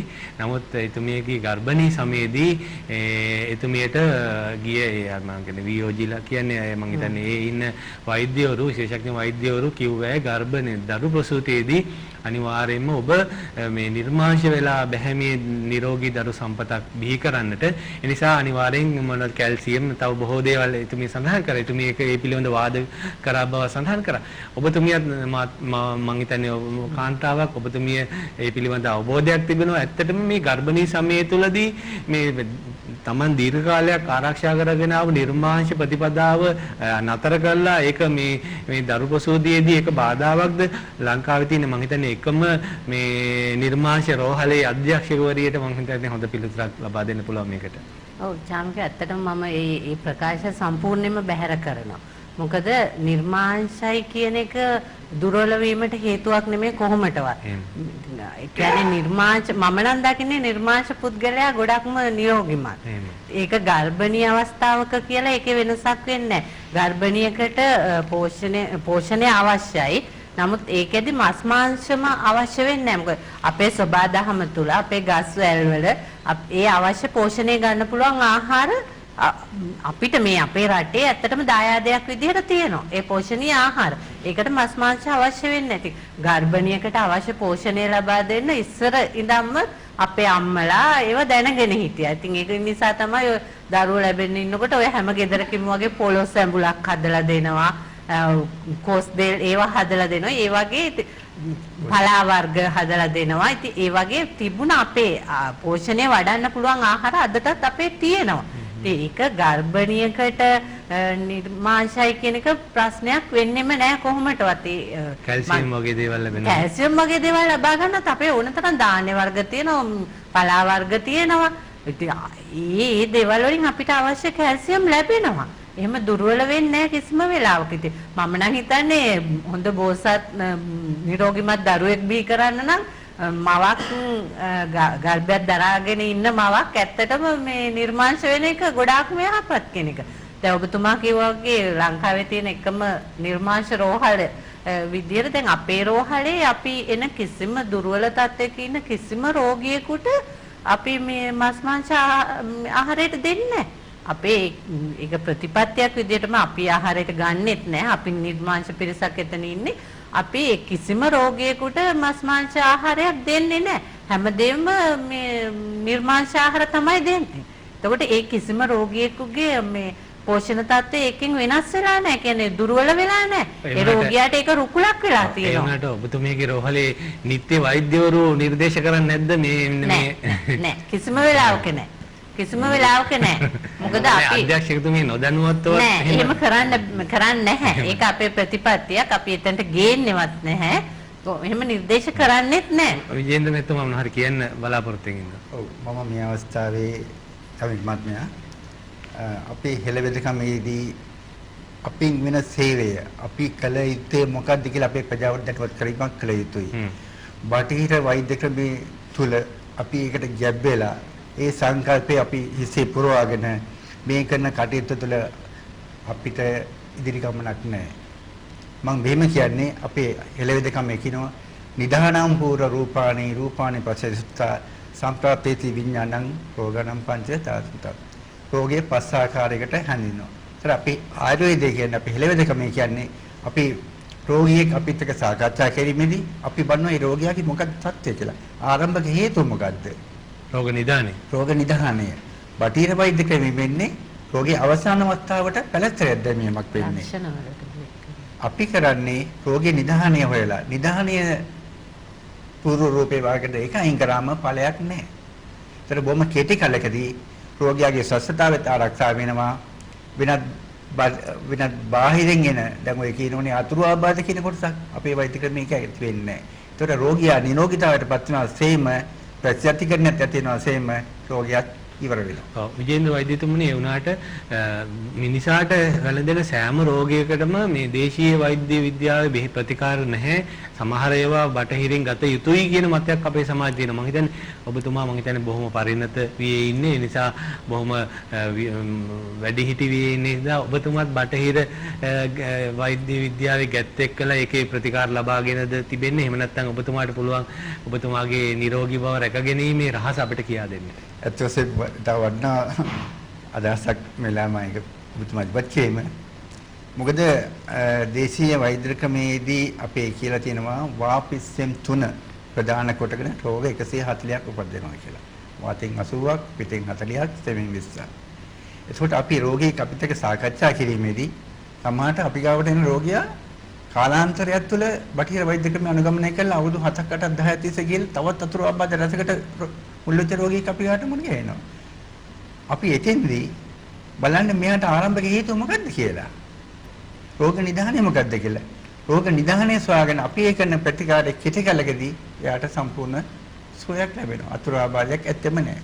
ඒ වගේම බටහිර වෛද්‍ය ක්‍රමයේදී දිගු කාලයක් අපි කියමු දැන් හෙම්බිස්සාවක් පටන් ගන්න පුළුවන් එතනනේ. හෙම්බිස්සාවක් හැදුනම අද දින ඒ බටහිර ප්‍රතිකාර තුල කෙලින්ම දෙන්නේ සෙම ටික සමනය කිරීමක් නෙවෙයි සෙම ටික ඇඟ ඇතුලේ කාර කිරීමක්. එතකොට පළවෙනි දවස් දෙක තුන යනකොට රෝගියා හිතනවා මම සනීපයි කියලා. නමුත් සනීපීමක් නෙවෙයි රෝගය ඇඟ ඇතුලේ සංගවා ගැනීමක් වෙන්නේ. එතකොට දෙවෙනි පියවර ඊළඟට වෙලා යනකොට ආපහු බටහිර වෛද්‍යතුමා ඊට වඩා සර කොටසක් දෙනවා අරක තවත් සමනය කිරීමක්. ඕම අවස්ථා දෙකක් තුනක් හතරක් යනකොට අපේ පෙනහැල්ල තුල සෙම ටික අපි මෙදලි ඉවරයි. ඔන්න දැන් කියනවා අර ලොක්කට පෙන්නන්න මේ ලොක්කට පෙන්නන්න දැන් තියෙනවා ඔයාට 21 හතිය ඇදුම කියන කොටස මේක වෙන්නේ මොකද්ද බටහිර වෛකල්පික වෛද්‍යකම තුලින් ගන්නා ඖෂධ තුල අපේ පෙනහළුගත ස්නායු පද්ධතිය තුල සෙම කැටි ගැයීමක් එකතු වීමක් වෙනවා අපේ දේශීය වෛද්‍ය ක්‍රමෙන් වෙන්නේ අර එකතු වෙන සෙම කැටි ගැයෙන සෙම ටික ශරීරයෙන් බැහැර කිරීම සමහරට අපි උඩින් ගන්න ක්‍රමයක් තියෙනවා මලමගින් පිට කර ගැනීම තමයි අපි ගොඩක් වෙලාවට දෙන්නේ. කසායකින් අපි කරන්නේ ඒකයි. විශේෂයෙන්ම නිදංගත රෝගෙදී අපි කසාය දෙනවා. අනිත් එක නිදංගත රෝගෙදී ප්‍රධාන වශයෙන් අපි කරන්නේ රෝගී අවස්ථාවත් ඔක්කොම සොයා බලලා දොස් සමනය කිරීමක් තුළ පළවෙනි පියවර විරේකයක් දෙනවා. දොස් සමනය කිරීමකින් තමයි අපේ රෝග ක්‍රමවේදය අපි ආරම්භ කිරීමක් කරන්නේ. අපි දැන් වාහනයක් ගත්ත උනත් වාහනේ මාස දෙක තුන් සැරයක් අපි සර්විස් එක දෙනවනේ. නමුත් මේ පංචස්කන්ධෙන් අපි හට ගන්න රෝග 140කට අපි මොකක්වත් දෙන්නේ නැහැනේ. අපි අන්න එතනයි දැන් අපි ආපහු පටන් ගන්නවා දැන්. අපි විරේකයක් දීලා දොස් සමනය කරගෙන ආවොත් අපේ රෝග තත්ත්වය බොහොම කෙටි කලකදී අතුරු ආබාධයෙන් තොරව අපි සෞඛ්‍යයට යනවා. හොඳයි විජේන්ද්‍ර අපේ වෛද්‍යතුමා කියන විදිහට බොහෝ වෙලාවට මේ අපිට අපි ඒ තරම්ම පොහොසත් දේශීය වෛද්‍ය ක්‍රමෙන් නමුත් අපේ රටේ තියෙන මානසික පොහොසත්භාවයේ නිසාද මා දන්නේ අපි බොහෝ වෙලාවට මේ තාමත්ම පරාදීන හීන දීන මානසිකත්වයක තමයි අපි මේ ඉන්නේ නිදහස ලැබලා අවුරුදු දශක ගණනාවක් ගත වුණත් විජේරත්න මෙතුමනි අපි තාමත් පරාදීන જાතියක් හැටියට තමයි මේ අපි අද දවසේත් ගත කරන්නේ ඒ නිසා වෙන්නේ නැති බටහිරට දත නිවනිය අපි මේ සියල්ල ඔබතුමා කියන විදිහට අපිට මේ බෝරු උණක්ද ගන්න වැළඳිලා තිබෙන්නේ මම කැමති ඔබතුමා අර නතර කර දැනින් තවදුරටත් ඒ පිළිබඳව ඔබතුමාගේ විග්‍රහය දැනගන්නට. චාමිකර මහත්තයා මම අනිත් පැත්ත කතා කරන්නම් මම ඔබතුමාගෙන් ප්‍රශ්නයක් අහන්න. එහෙමයි. ඔබතුමා ප්‍රෝටීන් කාලා තියනවද? කාලා තියනවා නම් මට රසය කියන්න. එහෙමයි. කාලා තියනවා නම් මට සුවඳ කියන්න. මට කාලා තියනවා නම් වර්ණය කියන්න. ඇස කන නාසය දිව සම පංචස්කන්ධයක් තියෙනවා මට කියන්න ප්‍රෝටීන් මොකේද දකින්න. මෙතන ඉන්න වෛද්‍යවරුන්ගෙන් නැත්නම් අපේ සභාපතිතුමාගේ මං ආන්නේ ඔබ ප්‍රෝටීන් කාලා තියනවද කාබෝහයිඩ්‍රේට් කාලා තියනවද ලිපිඩ කාලා තියනවද විටමින් A කාලා තියනවද D කාලා තියනවද C කාලා තියනවද රසය කියන්නේ එහෙම නැත්නම් වර්ණය කියන්නේ මොකක්ද? දැන් එක එක පෙති තියෙනනේ විටමින් C පෙති කියන. මට කියන්න මොනවද මේ කියලා. නේද? සමහර තියෙන අපි මේ මම මේ ප්‍රශ්නේ මතු කරේ මේ අහන් ඉන්න ඕනම කෙනෙක්ගෙන් මම අහන්නේ ඔබලා ප්‍රෝටීන් කාලා තියනවද මේ විටමින් කාලා තියනවද khනිජ ලවණ කාලා තියනවද මේක මොකද්ද දැගන්නේ? ඔව් දැන් ඉතින් කියන්නේ අපිට නොදැනෙන දෙයක් අපිට උගන්වනවා එළියෙන්. මෙහෙම එකක් තියෙනවා කියලා හිතපන් ඉස්සෙල්ලා. ඔව් දැන් ඊට පස්සේ චාවිකර් මහත්තයා ඊට පස්සේ ඒ ඔස්සේ අපිට යන්න කියලා කියනවා. අපිට දැනෙන්නේ කටට දැනෙන්නේ දිවේ අපේ රසායනාගාරය තමයි දිව. අපිට තියෙනවා මధుර අම්ල ලවණ කටුක තික්ත කසට රස හයක්.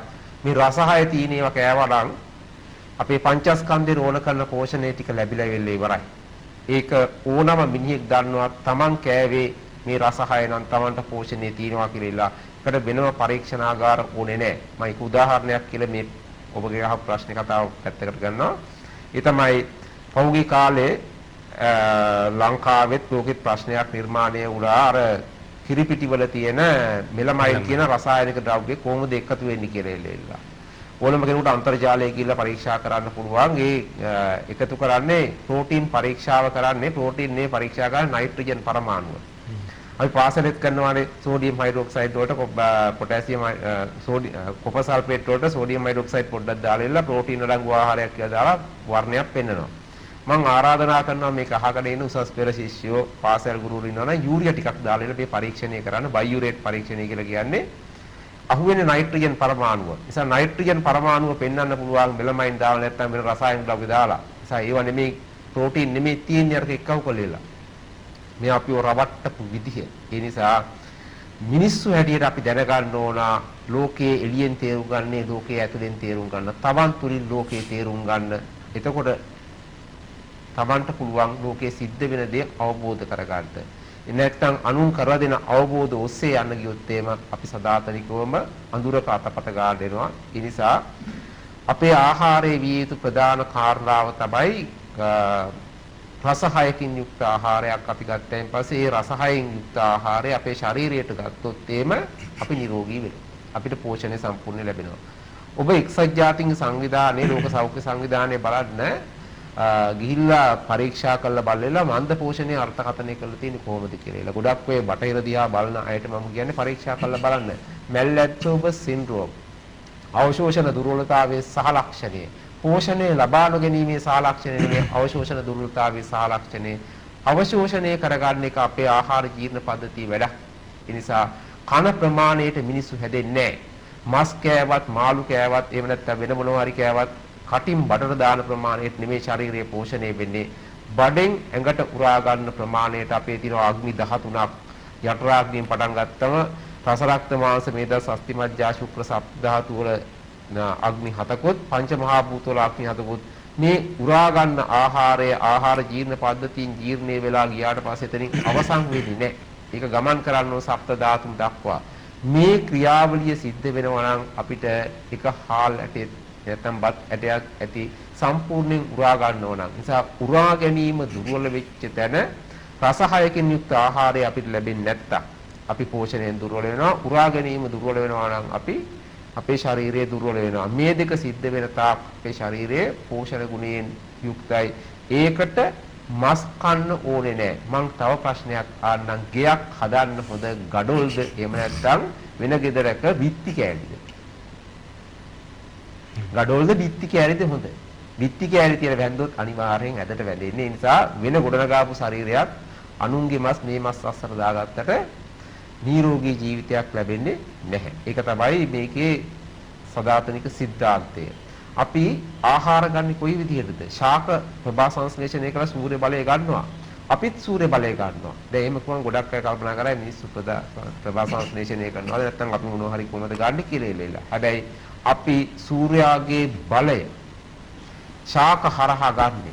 ඒ නිසා ගස්වල දලු දාන කාලට කන්නේ දලු, වැල මැරෙන කාලට කන්නේ අල. 365 ෆ්‍රිජ් එක ඇතුලේ තියාගෙන අල කන්නේ නෑ අපි. නිසා අපි පරිසරය එක්ක ජීවත් වෙනකොට සූර්යාගේ ඒ වර්ණ වලට අනුව තමයි ගොඩක් අය දන්නේ ප්‍රභා සංශ්ලේෂණයේ වර්ණ 7යි ප්‍රභා සංශ්ලේෂණය විතරයි මේ සූර්යාගෙන් ගන්න මේ එක. නමුත් ගහක මුල් ඇදෙන එක වර්ණයකට, කොළ ඇදෙන එක වර්ණයකට, දළු දාන එක වර්ණයකට, මල් පිපෙන එක වර්ණයකට. ඒ නිසා ඒ කාලවලට අපි වෙන් කරගත්ත ආහාර රටාවක් තිබුණා අපේ. ඒ ආහාර රටාව ගත්තයින් පස්සේ කිසි දවසක පෝෂණ උණතා ඇති වෙන්නේ නැහැ. ඔබ අහපු ප්‍රශ්නේ පෝෂණ උණතාවයන් මගාරින්න සිංහල විද්‍යාවක් තියෙනවා. සිංහල විද්‍යාවක් තියෙනවා. ප්‍රශ්නේ තියෙන්නේ ඒ විද්‍යාව සුද්ධ දන්නේ නැති. සුද්ධ දැනගත්තා නම් අපිත් දැනගන්න. හොඳයි. අපි මේ සිංහල විද්‍යාව ගැන අපි ඉදිරියේදී අපේ විජයරත්න මේ වෛද්‍යතුමාගෙන් දැන ගියාගමු. දේශමාන නිහාර විජයරත්න මැතිතුමනි අපි බොහෝ වෙලාවට අර පැරැන්නන්ගත් මගේ නොපැරණි කුසේ පෙරට යන්න බොහෝ දෙනා උත්සාහ කරනවා. ඒ අතර බොහෝ දෙනා මේ බොහෝ දේ අර හනමිටි එහෙම නැත්නම් මේවා මේ උත්සාහ යන්න අවශ්‍ය නැහැ. අතීතයේ දේවල් බැහැර කරලා අපි නවීනත්වයට යා යුතුයි. ඒ නිසා අපි මේ හනමිටි මේ පනමට ලාභයි කියලා මේ හනමිටි කරපින්නා නොගෙන ඉදිරියට යා යුතුයි කියලා හිතන දීන මානසික තත්ත්වයක් තියෙනවා. මම හිතන්නේ මේ චින්තන විප්ලවයකින් තොරව අපිට පුළුවන් ද මේ අපේ තියෙන අපේකම රැකගෙන අපිට අපි ජාතියක් හැටියට නැගී සිටින්නට, එහෙම නැත්නම් අපි කොහොමද ජාතියක් වශයෙන් අදීන අභීත ජාතියක් හැටියට නැගී සිටින්නට ඔබතුමාගේ දැක්ම දර්ශනය මම කැමති අපේ සංකර සමාජින් බෝසත් සමාජයට රැගෙන යන දර්ශනය තුළින් ඔබතුමාගේ විග්‍රහය දැනගන්නට. ඔය ඒ දර්ශනය තුළ අපේ ජනතාව දැනුවත් කරන්නේ මේ වගේ වෛද්‍යවරු මම යෝජනා කරන වැඩසටහනට එන්නේ. ඒ වගේම අපි අමතක කරන්න අරගයි මේ වැඩසටහනට යන බටහිර වෛද්‍යවරු. ඒ කිසිම බටහිර වෛද්‍යවරයෙක් මේ දේශීය වෛද්‍ය ක්‍රමය ප්‍රතික්ෂේප කරලා දැකීමන්නේ. ඒක අනුමත වෙමින් කරා එක අපි ලොකු ජයග්‍රහණයක් මේ වෛද්‍යතුමනි මම ලබාගත ලොකු ජයග්‍රහණ විශේෂඥ වෛද්‍යවරුන්ලා මේ ගර්භණී ගැන ඔබතුමිය අහපු එකට උත්තර දුන්නා. දැන් අද දන්නවද මේ මම විතරම හැමදාම දේශනවල මතක් කරන නම තමයි ડોક્ટર ශාන්තේරත්. දැන් විශේෂඥ වෛද්‍ය කුරුණෑගල හොස්පිටලේ. එයානේ ඉස්සෙල්ලාම අලුත බඳපු ජෝඩු 4500ක් ගෙනල්ලා අපි එක 150 කියලා පව්කාරය හැලුණා. ඒ මේ වෙජිටේරියන් කරලා මේ බෝසත් දරුවෝ ඒ කියන්නේ අර ඒ ડોක්ටර් නිතරම පෙන්වුවා මම නිතරම කියන එක අර දරුවෙක් ලැබෙනවා නම් ආදරයට සෙනෙහසට ලේ කිරි වෙනවා වගේ එතන ප්‍රාණඝාතයක් ඝාතනයක් වෙන්නේ නැහැ නේ. නමුත් අපි කන අපේ පිඟානට එන හැම සතාවම ඝාතනයක් වෙනවනේ. ඒ වෙන ක්‍රියාවලිය තුළ යෝමන විකෘතිතාවයත් එක්කම ඒ තුළ කුසට එන්නේ දිව්‍ය ලෝකයෙන්ද පෙරේත ලෝකයෙන්ද කියන එක අපි අවබෝධ කරගන්න ඕනේ. එයා ඉන්නේ නැහැ මාස 10ක් කුසේ දසමාසයේ වරේ ගත්තා. ඒ අපි තරුණ කාලේ. දැන් අත්මාසයේ වරේ ගත්තා. ඒත් ඉතින් අම්මා සීසකලේ නැත්නම් අම්මා මරායෙන් ඩොට්ට බයින් යක්කුනේ. ඉතින් අර ආටානාටි සූත්‍රයේනේ යක්කු හරි දැන් අර ඒව මස් කන්න කියන දොස්තර මහතුරු ගැන ඇහුවා නේද? ඒ ගියාත්ම යක්කු. ඒ පෙර පිනකට වෛද්‍යවරයෙක් වෙනවා. ඒ යක්කු කැමතිද බෝසත් ආත්මයක් ලබන්නද යක්කු පැටියෙක් ලබලා දෙන්නද? යක්කු පැටිය ලබ කකුල් දෙකේ යක්ෂණියක් හරි යකෙක් හරි ලබා දෙන්න තමයි අර වගේ තියෙන කාපම් මාස් මට පෝෂණය නැහැ කියලා. දැන් අද රටට එලා තියෙන දේශපාලන භූමිය බැලුවත් මේ නිලධාරි බැලුවත් රටේ මිනිස්සු කරන දැන් බලන්න කොච්චර ඩීසල් පෙට්‍රල් හංගලාද කියලා. මුන්ට හොඳක් වෙනවද? අද ඩීසල් පෙට්‍රල් මාස දෙකක් නාමත් රටේ තියෙන රට දුවන්න පුළුවන් ඩීසල් පෙට්‍රල්. නමුත් එළියට එන්නේ නැහැ. මම මේ සෙට් එකක් අයිති මහත්තයෙක්ගෙන් අහුවා ඔබ කොච්චර ඉක්ුණා සාමාන්‍ය දවස්වල මම ඉක්ුණා ලක්ෂ බහුසර 7-8ක්ද කිව්වා. ලක්ෂ 1.40ද කිව්වා. නමුත් ලක්ෂ 3මාරක් ඉක්ුණා මිනිස්සු ගෝලි වේලු. එහෙනම් මේ කොහෙද මේ යන්නේ මේවා? කොහෙද මේ යන්නේ? ඒ තරමටම යක්කු යක්ෂණිය වැඩි. දැන් දස මාසයේ උරේ ගත්තා නෙමෙයි අන් 7 මාසයේ උරේ ගත්තා. අම්මා සීසකල්ල ගත්තා ඌ යන්නේ අම්මා මරාගෙන. ඒ සමාජය අහලවන්න ඕනේ. මේ දැන් අද බටහිර විද්‍යාව පිළි අරගෙන තියෙනවා ඒක. අපි මෙච්චර කල් වැරදි කියන එක. මෙතුමන්ලා මෙතුමන්ලා ලෝකෙට මේ දේශීය වෛද්‍ය ක්‍රමය දෙන්න ඕනේ. ඒක තමයි මම මේ උත්සාහ කරන්නේ. දැන් මේවා මම ගිහිල්ලා මේ Facebook දැම්මම අද මේවා Facebook කරාම ක්‍රමයක් තියෙනවා. ඉංග්‍රීසි වලට මේ මෙතුමන්ලා කියනවා ට්‍රාන්ස්ලේට් කරලා අවබෝධ ලබා ගන්න. ඒ දේ සිද්ධ වෙන්න ඕනේ ලෝකේ. මේ සල්ලි වලට කොන්න නෑ මං කාගෙන් සල්ලි අරන් කරන්නේ නෑ මේ වැඩ. මේක කරන්න බෑ එහෙම. අපි ටිකක් අර සමාජව අපිට චෝදනා කරනවා මම සැර වැඩි කියන එක. මම සැර නෑ. කියන්න මට මිනිස්සුට ආදරේ. ආදරේ වැඩිකම නෙමෙයි කියන්නේ. ආදරේ වැඩිකම මට මොනවද තියෙනවද? ඔබතුමා මට හරි දුන්නා දන්නේ. නැත්නම් මම ඔබතුමාට දීලා තියෙනවා. මේ පුටුව මම බිහි කරනකම් සිල්වත් නැති කිසි කෙනෙකුට මේ පුටුව දෙන්නේ නැහැ. ලොකු මිනිස්සු වෙනවා. මහාචාර්යවරු වෙනවා, ආචාර්යවරු වෙනවා, කැම්පස් වල ලොක්ක වෙනවා. මේ වගේ දෝෂත් වෛද්‍යවරු වෙනවා. තරුණ ලස්සන කෙල්ලකොල්ල වෙනවා. මනෝවෛද්‍යවරු වෙනවා. මනෝවෛද්‍යවරු වෙනවා. හරි. අමරේ ලෑස්ති. හැබැයි මම ලෑස්ති සමාජයේ වෙනස් කරන්න ඇත්ත වෙන්නන ලෝකෙට. හැබැයි ඉන්දියා මගේ දෙයක් නැහැ. මේක වාණිජීකරණය කරන්නේ අද ලෝකෙට වෙලා තියෙන්නේ බුද්ධ ආගමත් වාණිජීකරණය කරලා. සියලුම දේ වාණිජීකරණය තුලින් අන්න අද සබා ධර්මයෙන් අපිට ගහනවා විඳින්න ලෑස්තියන් ඒකෙන් හැරෙන්න ඕන නම් මේ කියන දේ හපන් කියන එක තමයි කියන්නේ සමාජයට.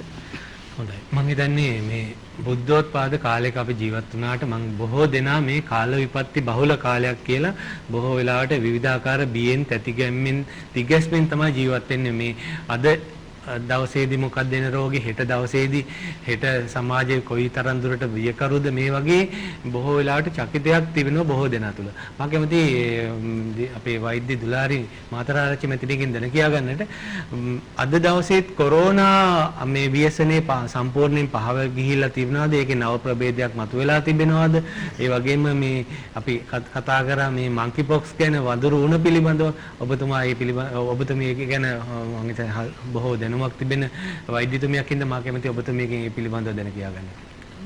ජාමික මෙහෙමයි කොරෝනා වෛරසය ප්‍රභේද කියන එක ඔබතුමා කියනකොට මට මතක් වුණේ අපේ විජයරත්න විදුහත්ය කිව්වා අපිට මේ ප්‍රභේද නැහැ අපිට වෛරස් නැහැ අපිට තියෙන දෝෂ තත්ත්වයන් දෝෂකෝපතාවයන් මත හැදෙන රෝග පිළිබඳ ඔව් දැන් වර්තමාන පිළිගැනීම් අනුව අපි කතා කරොත් කොරෝනා නව ප්‍රභේදයක් එනවා කියලා කියනවා.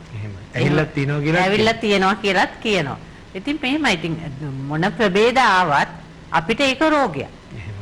අපේ මුතුන් මිත්තෝ ප්‍රතිකාර කරපුවා අපේ වෙදකමේ ප්‍රතිකාර තියෙන ඒක අපිට රෝගයක්.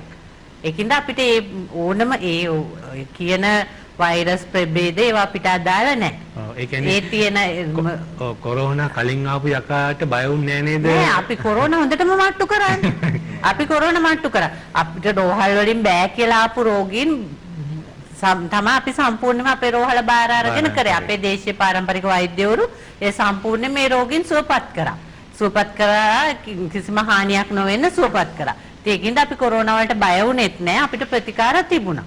ඉතින් ඉස්සරහට එන ඕනම ප්‍රභේදයකටත් අපි ලෑස්ති. අපි ගාව ප්‍රතිකාර තියෙනවා. ඒ වගේම තමයි ඔබතුමා අහපු ඔය මංකි පොක්ස් කියන එකත් ඒකේ මොකද්ද වඳුරු උණ කියන එක ඒකත් එන්නේ ඔය ඉස්සර තිබුණ වසූරිය කියන වසූරිය කාණ්ඩේ රෝගයක්ලු. ඒ අයගේ හැඳින්වීම අනුව. එතකොට ඒක ඔය පැපොල රෝගයට වඩා ටිකක් දරුණු වසූරියට වඩා දරුණු බවෙන් අඩු රෝගයක් කියලා කියනවා. ඒක ඇඟේ බිඹිලි පිට දානවා. අනිත් එක ඒකෙදිත් 10%ක විතර මරණ සිද්ධ වෙන්න පුළුවන් නියුමෝනියා තත්ත්වයක් ඇඟේම ගෙඩි බිඹිලි දානවා අර පැපොල රෝගය ලොකු ගෙඩි. ඔව් පැපොල රෝගය හා සමාන ලක්ෂණ වලින් තමයි එන්නේ. ඇස් ආශ්‍රය කරන එක. ඒ කොහොම වුණත් ඔය ඕනම රෝගයකට අපි ගාව ප්‍රතිකාර තියෙනවා. මොකද ඕක දෝෂ කෝපතාවයක්. ඒ දෝෂය මොකද්ද කියන එක හඳුනා ගන්න එක විතරයි අපිට කරන් තියෙන්නේ. ඉතින් අපි කියන්නේ තනේ හැටියට වගේ එක එක දෝෂයන්ට එක එක වෛද්‍යවරු ඉන්නවද මේ ඔබතුමීගේ පාරම්පරික අපේ රෝහලේ මේ වෙනකොටත් පරම්පරා ලංකාවේ තියෙන ප්‍රසිද්ධ පරම්පරා 65කට ආසන්න ප්‍රමාණයක වෛද්‍යවරු සම්බන්ධ වෙලා ඉන්නවා. එතකොට ඒ අයගේ එක් එක් ප්‍රතිකාර ක්‍රම වෙනස්. ඒක පරම්පරාවෙන් පරම්පරාවට තියෙන ප්‍රතිකාර ක්‍රම වෙනස්. ඉතින් ඒක නිසා ඕනම දෝෂකෝපතාව කියන්නේ මිනිස්සෙකුට හැදෙන්න පුළුවන් කියන ඕනම රෝගයකට ප්‍රතිකාර කරන්න පුළුවන් දක්ෂ වෛද්‍යවරු අපේ රෝහලේ ඉන්නවා. ඒ කියන්නේ දැන් අනාගතේ මුළු ලෝකෙම බියෙන් තැතිගැම්මෙන් ඉන්නේ වඳුරු උණ මේ ලෝකේ ආයිත් කොරෝනා වගේ ගිලගනී කියන බීතිකාව වෙන්නේ. එහෙම වුණොත් මේ කැලණිය ලක්ෂෝසහන මහවැද්ද ගෙදර පාරම්පරික රෝහලේ එහෙම විශේෂඥ වෛද්‍යවරු ඉන්නවාද මේ වඳුරු උණට ප්‍රතිකාර කරන්න? බොහෝ පිරිසක් ඉන්න බොහෝමයක් වෛද්‍යවරුන්ට ඒ ප්‍රතිකාර කරන්න පුළුවන්. ඒක විතරක් නෙමෙයි චාම්ක. දැන් අපේ මිනිස්සු සෑහෙන මැරෙනවා ඩෙන්ගු කියන ওই වෛරසෙ. ඩෙන්ගු වෛරසයට පොඩ්ඩක් බය වෙන්න ඕන රෝගයක් නෙමෙයි. ඒකට අපේ පැහැදිලි ප්‍රතිකාර තියෙනවා. ඒ කියන්නේ ඩෙන්ගු කියලා වෛරස් එකක් අපිට තිබුණ නැහැ. නමුත් ඔය කියන රෝග වලට ප්‍රතිකාර කරන්න පුළුවන් ප්‍රතිකාර පද්ධති අපේ වෛද්‍යවරු ගාව තියෙනවා. ඒ අපේ රෝහලේ ඒ වෛද්‍යවරු ඉන්නවා. අපිට ඒකට කරන්න පුළුවන්. ඉතින් අපිට ආරාධනා කරන්න පුළුවන් මිනිස්සුන්ට නිකරුණේ මැරෙන්න දෙන්න එපා. තමන්ගේ සමීපතයන් අපිට සම්බන්ධ කරන්න. අපේ දේශීය වෛද්‍යවරුන්ට සම්බන්ධ කරන්න. ඒවකට ප්‍රතිකාර. අනිත් එක ඉන්ෆ්ලුවෙන්සා කියලා තව රෝගයක් ගැන හඳුන්වනවා. ඒ රෝගයට උනත් අපි ගාව ප්‍රතිකාර තියෙනවා චාමික. ඒකම මට දැන් ඔබතුමා අහපු හින්දා මතක් වුණේ සර්ප විස මේ වර්තමානයේ සර්ප විස නිසා මැරෙන ප්‍රමාණය වැඩි වෙලා තියෙනවා. මොකද රෝහල් වල සර්ප විසට දෙන බෙහෙත් නැහැ කියලා. කොරෝනා මුල් කාලෙත් කිව්වේ මේ ඒක සර්ප විසකින් ආපු එකක් කියලා. දැන් සර්ප විසට බෙහෙත් නැහැ කියලා බටහිර මේ රෝහල් වල සර්ප විසෙන් මැරෙන ප්‍රමාණය වැඩි වෙලා තියෙනවා. චාමික ඉස්සර ඉඳන්ම අපේ මේ තිබිච්ච දියුණුම වෛද්‍ය ක්‍රමයක් තමයි අපේ පාරම්පරික වෛද්‍ය ක්‍රමය ඇතුලේ තිබිච්ච සර්ප විෂවේදකම.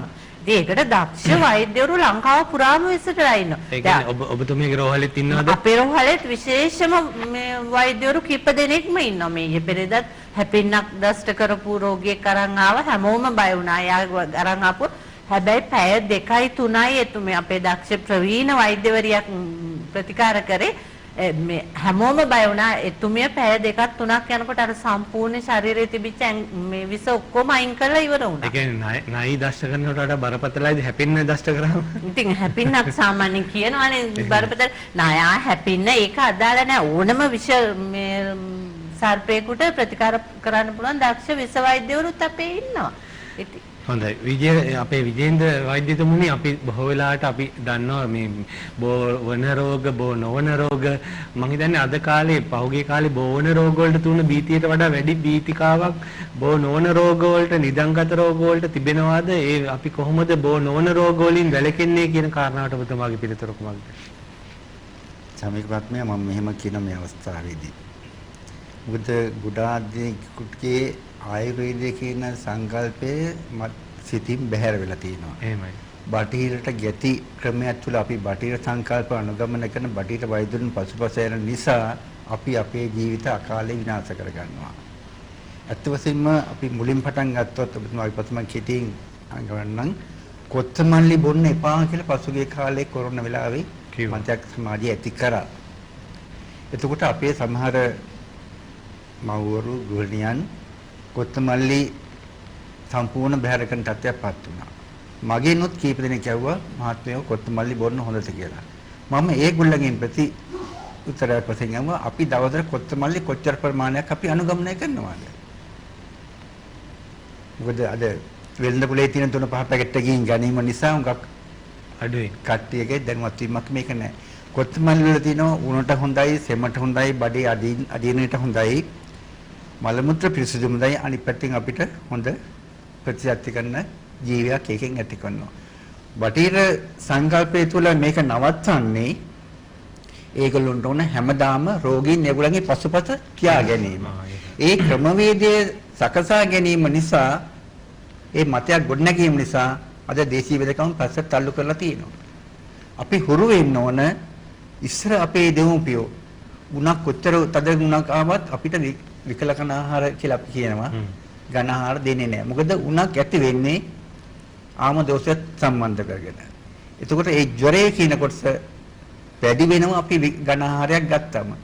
ඒතර අපි සහැල්ලු ආහාර කොටසට ඒක දෙනකොට උණත් අඩු වෙනවා. අපි දෙන බෙහෙත් ඖෂධ තුලිනුත් ඒක සමනය වෙනවා.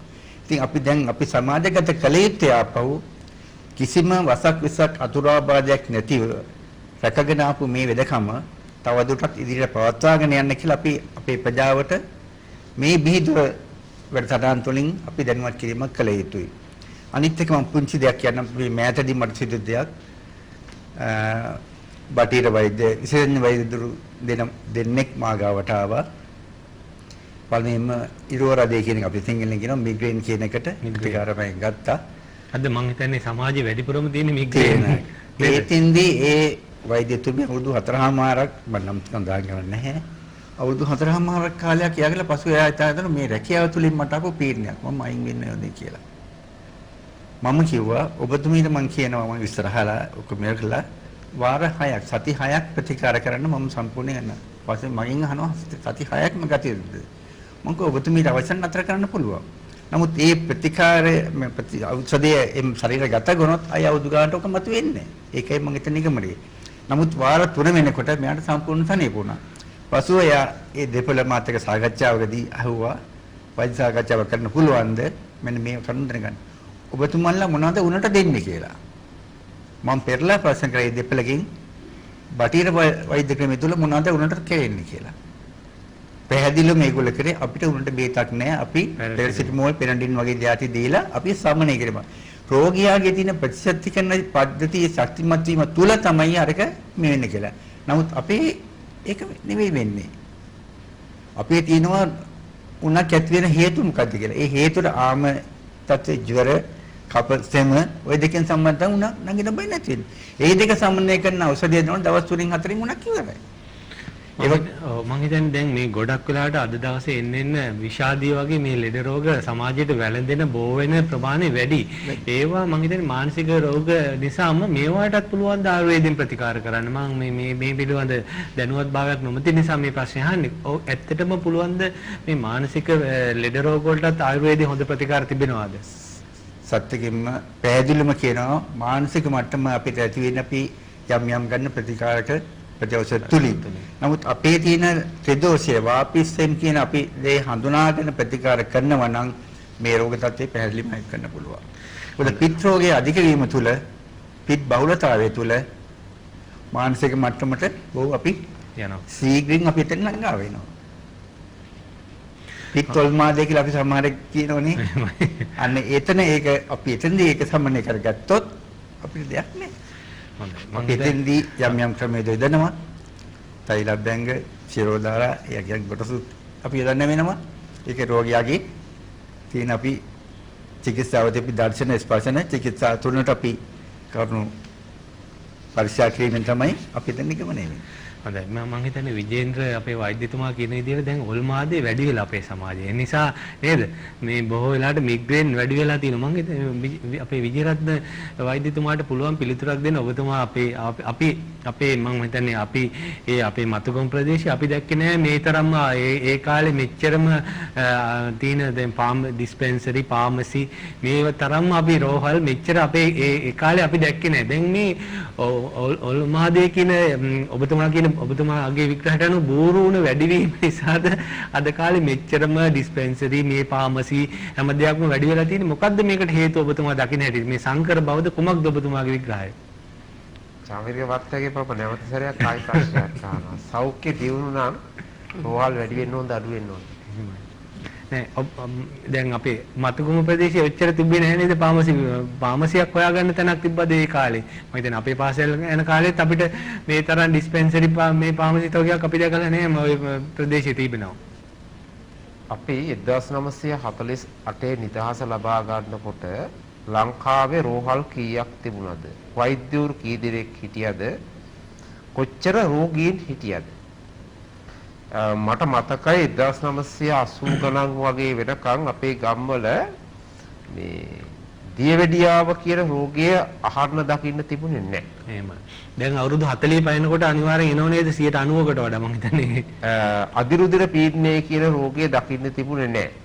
මේක මේව කිව්වම දැන් මට hina වෙන පිරිසක් මේ ප්‍රේක්ෂාගාරේ ඉන්නවා. ඒ තමයි ඒ කාලේ යකා ගහනවා කිව්වේ ඕක තමයි කියලා. යකාව දන්නේත් නැතුව අදිරුධිර පීඩනය දන්නේත් නැතුව මේවා විග්‍රහ කරන්න එපා කියලා දෙපා නැමද ඉල්ලීමක් කරනවා. සිංහල දේවල් අසිංහලව විග්‍රහ කරන්න බෑ. ඒ නිසා මේ දෙක වෙලාවක් වුණොත් අපිට විග්‍රහ කරගන්න පුළුවන්. අපි මුල් යුගයේ තුල මුල් යුගයේ කියන්නේ නිදහස ලබාගත් කාලය තුල වෛද්‍යවරු ඉතාම දුර්වලයි. රෝගත් ඉතාම දුර්ලභයි. හැබැයි වෛද්‍යවරු වැඩි වෙන වෛද්‍ය විද්‍යාල වැඩි වෙන සෞඛ්‍ය වැඩි වෙන අයයන් මුදල් වෙන් වෙන වැඩි වෙන සමාජයේ වැඩි වෙලා තියෙන ලෙඩු ටික. අද පඳුරකට පයින් ගෙවෙන් පස්සේ දොස්තරලා 7-8 දෙනෙක් ඉන්නවා. හැම ගෙදරකම පවුලේ වෛද්‍යවරයෙක් ඕනලෙලා. ඒ අතර පවුලට වෛද්‍යවරයෙක් ඕන උනේ පවුලම ලෙඩ වෙලා කියන එක තේරුම් ගන්න තරම් බුද්ධියක් අපේ සමාජයේ නැහැ. ෆැමිලි ડોක්ටර්ස්ලා නැති වුණොත් ඒක නිකන් අවමානයක්. ඒක අඩුවක් වගේ දැනෙනවා. මේ මොකද්ද මේක වෙන්නේ? වයස අවුරුදු 40ක් 45ක් යනකොට දියවැඩියාව හැදෙනවා කියන එක, ගර්භණී සමයේ දියවැඩියාව හැදෙනවා කියන එක, අදිරුධිර පීඩනය හැදෙනවා වැඩි වෙනවා කියන එක දොස්තර මහත්තුරු කිසිදු අපහාසයක් කිරීමේ අරමුණක් නැහැ. මේ වෙනත් කිසිම වෛද්‍ය වෘත්තියකට මම එවැනි අර්ථයකින් නේ. නමුත් සමාජ සංකල්පය මොකක්ද අපිට තියලා තියෙන්නේ? මේවා සාමාන්‍යකරණයට ලක් වෙලා ලෙඩවීම.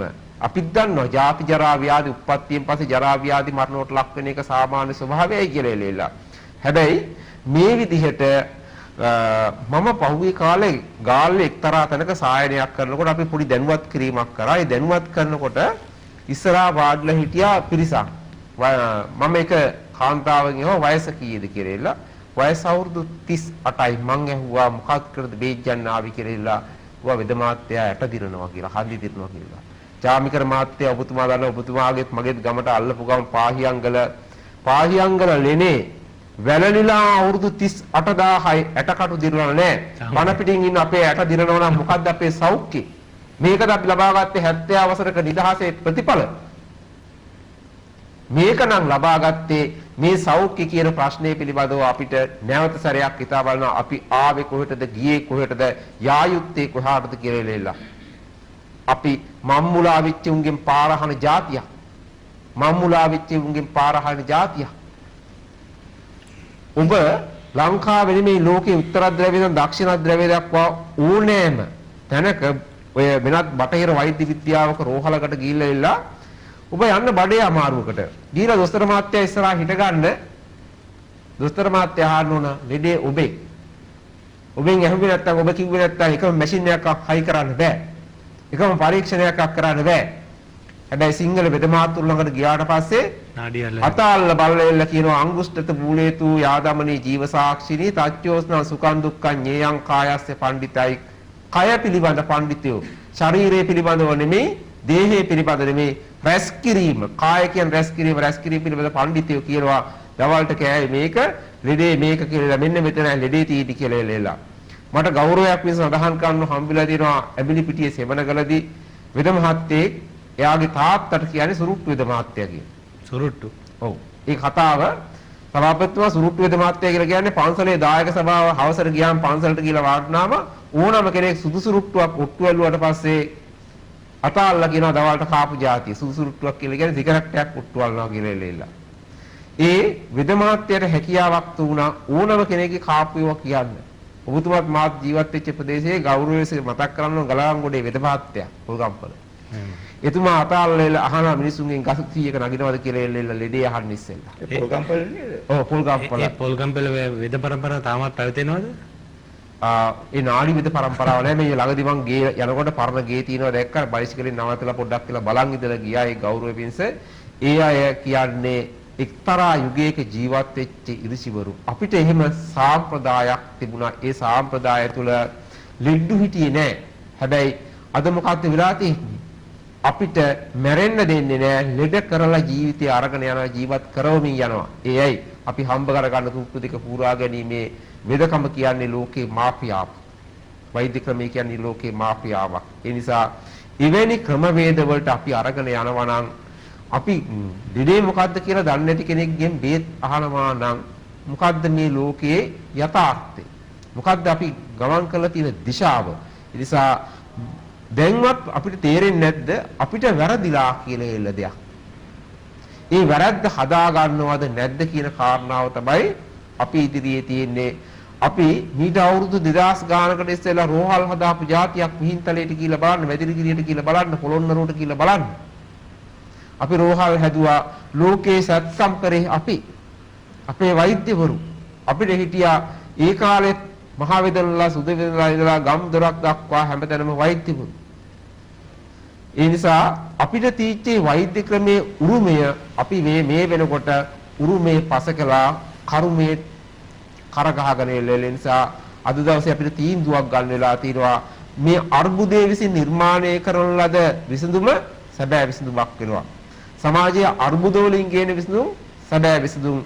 අපි දැක්ක ප්‍රභාකරන්ගේ ප්‍රශ්නෙට උත්තර හොයාගන්න බැරුව දගලද්දී අසරණ වෙච්ච මොහොතකදී අපි මොකක් කරගත්තද? අපි ගත්ත විසඳුමක්. ඒ විසඳුම ක්‍රියාවක් නංවා ගත්තා. ඒ නිසා අපිට තියෙනවා මේ තීර්ණාත්මක ප්‍රශ්නයක්, අර්බුදයේ ඉස්සරහ අපි ගන්න ඕන විසඳුමක් තියෙනවා. ඒ විසඳුම කියන්නේ අපි තීන්දුව කර ගන්න ඕන උරුමේ රැක ගන්නවද, කරුමයට කරගහනවාද කියලා. හොඳයි. අපේ විජයරත්න වෛද්‍යතුමා කියන විදිහට උරුමයේ නොහදනන කරුමක්කාරයෝ ඉන්න ලෝකයක අපි උරුමයේ අරුමයේ කොහොමද මතු කරගන්නේ? උරුමයේ සැබෑ උරුමක්කාරයෝ වෙන්නේ කොහොමද කියන කාරණා මා කැමතියි අපේ දේශමාන නිහල් විජයරත්න මහත්මයාගෙන් මේ වෙලාවේ සීල කාරණා සමාලෝචන කරලා මෙමින් ඔබතුමාගෙන් පිළිතුරක් බලාපොරොත්තු වෙනවා. ඒක අපි මෙහෙම ප්‍රාර්ථනා කරේ කරුණේ නේ. අපි හැමදාම දැන් මේ වගේ වෛද්‍යරු කෙනාලා ඒ දුර්වලතම් පෙන්වලා තියෙනවා. යන්න ඕන මාර්ගෙත් පෙන්වලා තියෙනවා. ඉතින් මම අවිසාවාදී සංවිධානයේ සභාපතිවරයාට මම පුදුමදී ආත්මතෘප්තියක් ලබනවා. මේ සමාජයේ යම් වෙනසක් කරා නේද කියලා මේ වගේ හැම ශේෂ්ත්‍රයේම දරන බුද්ධිමතුන් මෙතෙන්ට ගෙනල්ලා ඒ සමාලෝචනයත් එක්ක මම ප්‍රාර්ථනාවක් කරනවා පෙරපින් මතු කරගන්න. පෙරපින මතු කරගන්න නැත්නම් බෑ. තමන් හිතන්න මේ ලෝකේ යන රැල්ලට යනවද පෙරපින් මතු කරගෙන හැරවුම් ලක්ෂයක් කරගන්නවාද ජීවිතය කියන එක. උනාට පෙරපින් මතු කරගන්න නැහැ නේ විජයරත්න මහත්මයානේ මේ කාලේ බොහෝ වෙලාවට මිනිස්සු දේශයේ ක්‍රෝධයේ වපුරගෙන බිත්තර මිල මෙච්චර වැඩි වෙලා මේක මේ වැඩි වෙලා ඒ නිකන් හැම දවස ගානේ නේද මං හිතන්නේ ඒක තමන්ගේ ඒ ස්ථාමයේ මහත්මයා ඒ හදන්නේ තාම මේ වැරදි පැත්තට ගිහිලා වැරදි පැත්ත මිසුකම හොයන්න උත්සාහ කරන්නේ.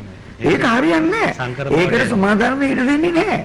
මම දන්නවා 2000 තව අවුරුදු 15ක් යනකොට මේ සමාජයෙන් 133ක් අයින් කරනවා. මම කියපු අනායකයෙක් වැරදිලා නැහැ නේ. වැරදිලා තියෙනවද? වැරදිලා නැහැ නේ. 133 අහන්න එපා මගෙන් කොහොමද මේ කියන්නේ කියන එක. කියන්නේ පෞද්ගලිකව අහන්න. මේ රටේ මිනිස්සුන්ට මේක ප්‍රසිද්ධ කරත් උන්මාව මොඩේ කොට ගන්නවා. ඒ තරම් මිනිස්සු අන්ධකාරයෙන් ඉන්නේ. දැන්ටත් පෝලිං වල දිනපතා එක්කෙනා දෙන්න මිය යන සමාජයක් තියෙනවා. ඔව් ඉතින් මගේ ප්‍රතිශක්තිකරණය අඩුකමල තියෙනවා. ප්‍රතිශක්තිකරණය අඩුකම. තමයි ආතතිය වැඩිකම. තීරස මම කියන්නේ ඒකයි. මම කියන්නේ ඉතින් රැල්ලට තාම මිනිස්සු යන්නේ. රජයටත් ඕනේ මිනිමස් කවලාගේ මිනිස්සු ජීවත් කරවන්න.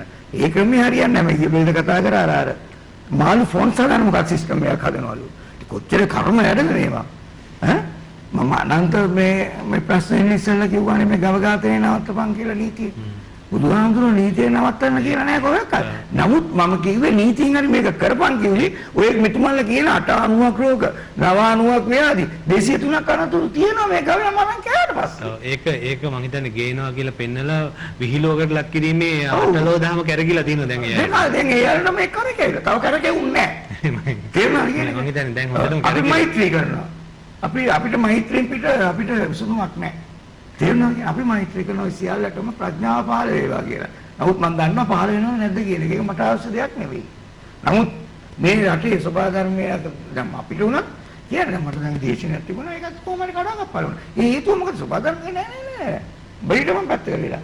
බයි ටීවී ප්‍රෝග්‍රෑම් එකක් ගුවන්විදුලි ප්‍රෝග්‍රෑම් ටික කරගෙන හිටා. තාම සබා ධර්ම අපි අතරවන් තියෙන්නේ. අපි තාම මිනිස්සුන්ට ගේම දුන්නේ නෑ. තව දෙනවා. දීලා මේක පල්ලයට බස්සලා මම ඔබට ආරාධනා කරනවා.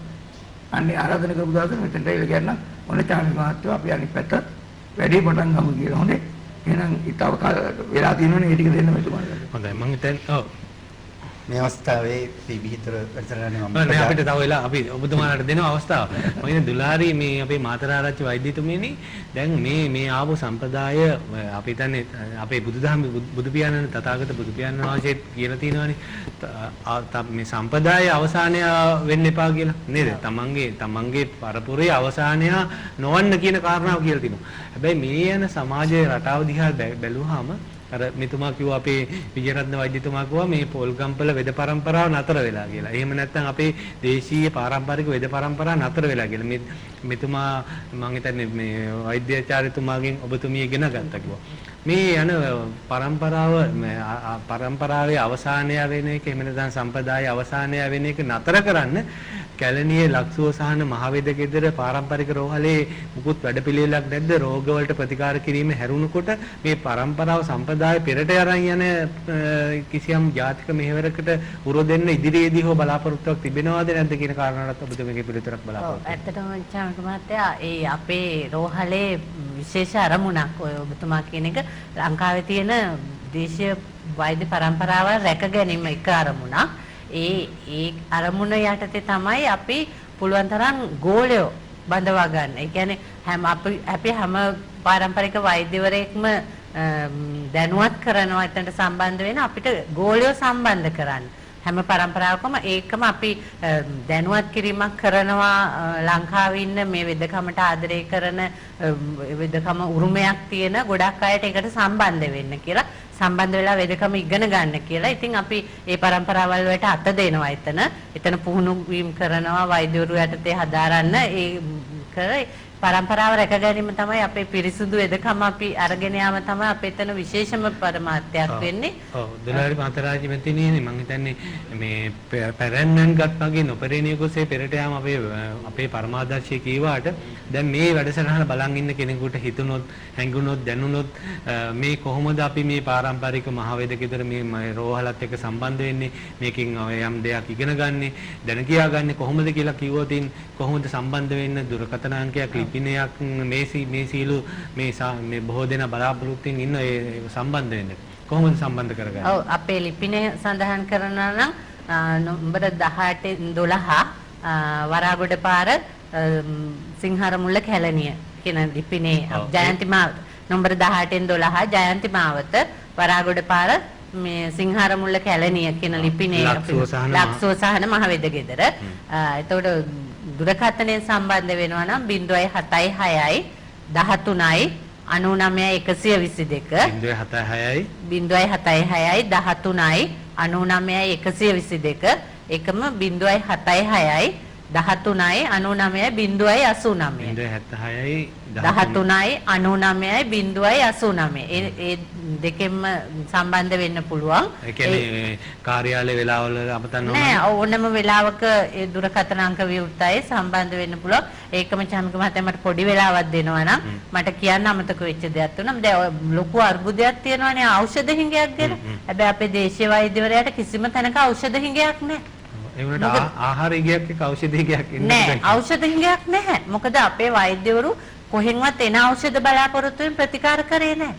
අපේ අවට වටපිටාව තුළින් තමන්ම ඖෂධ නිර්මාණය කළා තමයි මේ රෝගීන් සුවපත් කරේ. ඒකින්ද මේ අපේ වෙදකමේදී ඖෂධ හිඟයකට මුණ දෙන්නේ නැහැ. ඒකින්ද රෝගීන් අනතුරේ වැටෙන්නේ නැහැ. ඒකින්ද මම ආරාධනා කරනවා ඔබට ප්‍රතිකාර ගන්න පුළුවන්. ඔබට ජීවිතේ රැක ගන්න පුළුවන්. හොඳ වෙදකමක් අපේ රටේ තියෙනවා. ඉතින් ඒක අපේ රෝහලටම එන්න කියන දේ නෙමෙයි මම කියන්නේ. රෝහලට එන්න රෝහලේ හුඟක් පරම්පරාවල් වල දක්ෂ වෛද්‍යවරු ඉන්නවා. ඒකම ඔබේ ගමේ ඉන්නවා දක්ෂ වෛද්‍යවරු. අන්න ඒ දේශීය වෛද්‍යවරු වෙත යොමු වෙන්න. යොමු වෙලා ඒ අයගෙන් ප්‍රතිකාර ලබා ගන්න. ඒ කියන ආරාධනාව මම කරනවා. මේ තියෙන අර කරුමේ කරගහගෙන තවත් යන්න එපා. උරුමයට යොමු වෙන්න කියන එක එළිමක් විදිහට කරනවා. හොඳයි. අපේ දුලාරි මාතරාරච්චි වෛද්‍යතුමිය කියන ඒ කරුමය උරුමය අපි කරුමයක් නොකරගෙන අපේ උරුමයක් කර ගැනීමයි අපේ වැදගත්කම. මා කැමති අපේ විජේන්ද්‍ර වෛද්‍යතුමාගෙන් මේ අවස්ථාවේදී බොහෝ වෙලාවට ওই මිග්‍රේන් කියන රෝගයත් එක්ක අද සමාජයේ බොහෝ වෙලාවට මේ විෂාදීන් පෙළෙන සමාජයට ඔබතුමාගේ ප්‍රතිකර්ම ක්‍රම මේ සඳහා කොහොමද දායක කරගන්නේ මේ විෂාදීන් පෙළෙන සමාජය සුවපත් කරන්න ඔබතුමාගේ තියෙන වැඩසටහන් වැඩපිළිවෙළවල් පිළිබඳව දැනගන්නට කැමතියි. ඇත්තම සංගීතඥයා ප්‍රධාන වශයෙන් අපි නිරෝගියත් එක්ක සාකච්ඡා කරනවා.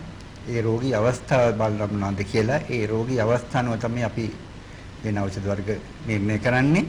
ඉතින් කොයියම් අවස්ථාවක කොච්චර උඩ අවස්ථාවක තිබෙන වුණත් හොඳ කරන්න බෑ කියන අවුරුදු 4 5 6 ගත වෙච්ච ඉරෝරදේ මිග්‍රේන් කියන රෝගයට අපිට සම්පූර්ණයෙන්ම සමනය කරන්න පුළුවන් බේත ඖෂධ කොටසක් තියෙනවා.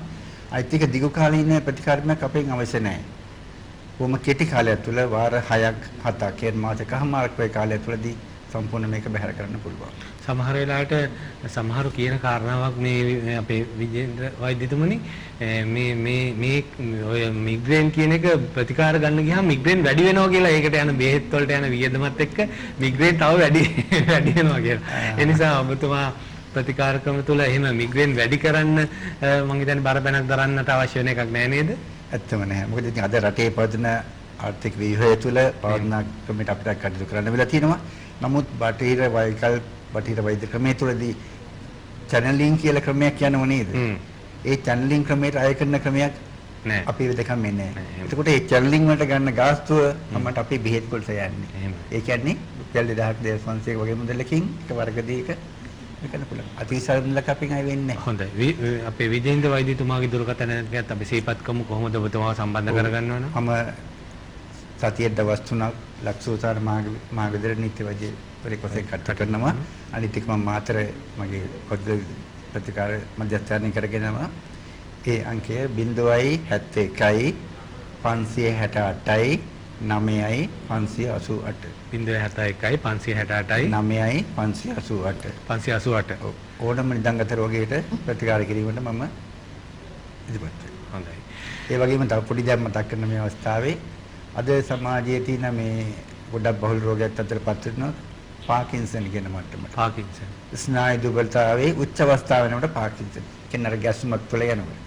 ඉතින් අවුරුදු මට මේ දැන් අවුරුදු 5කට ඉස්සෙල්ලා කම්පියුටර් රෝගියෙක් මතක් කරන මේ අවස්ථාවේ අවුරුදු 13ක කාලයක් ગેස්ට්‍රයිටිස් කියන රෝගයට අම්ල පිත්තයට ප්‍රතිකාර පටන් ගත්ත එක දීවැඩියාව ප්‍රෙෂර් එක කොලෙස්ටරෝල් කියන ඔය වචන වලින් හඳුන්වන අද මේ රෝග ගානාවක් හේතු කරගෙන අවසානයේ පාකින්සන් රෝගයටපත් වෙලා කම්ප වාතයටපත් වෙලා මොකක්ද ඒ රෝගේ? කම්ප වායු ආයුර්වේදික කම්ප වායු බටහිර වෛද්‍ය ක්‍රමයෙන් වද සමාජගත දෙන්නේ පාකින්සන් කියන එක ගිලන් බාරි කියන එක අවුරුදු 72කදී කෙනෙකුට ඒ තත්ත්වයටපත් වෙලා අවුරුදු 13ක ප්‍රතිකාර ක්‍රමයේ බටහිර වෛද්‍ය ක්‍රම තුලින් නමුත් මගේ ප්‍රතිකාර තුලදී මාස 2කමාරයි සම්පූර්ණ මෙයාගේ ඒ ගැස්ම නතර වුණා.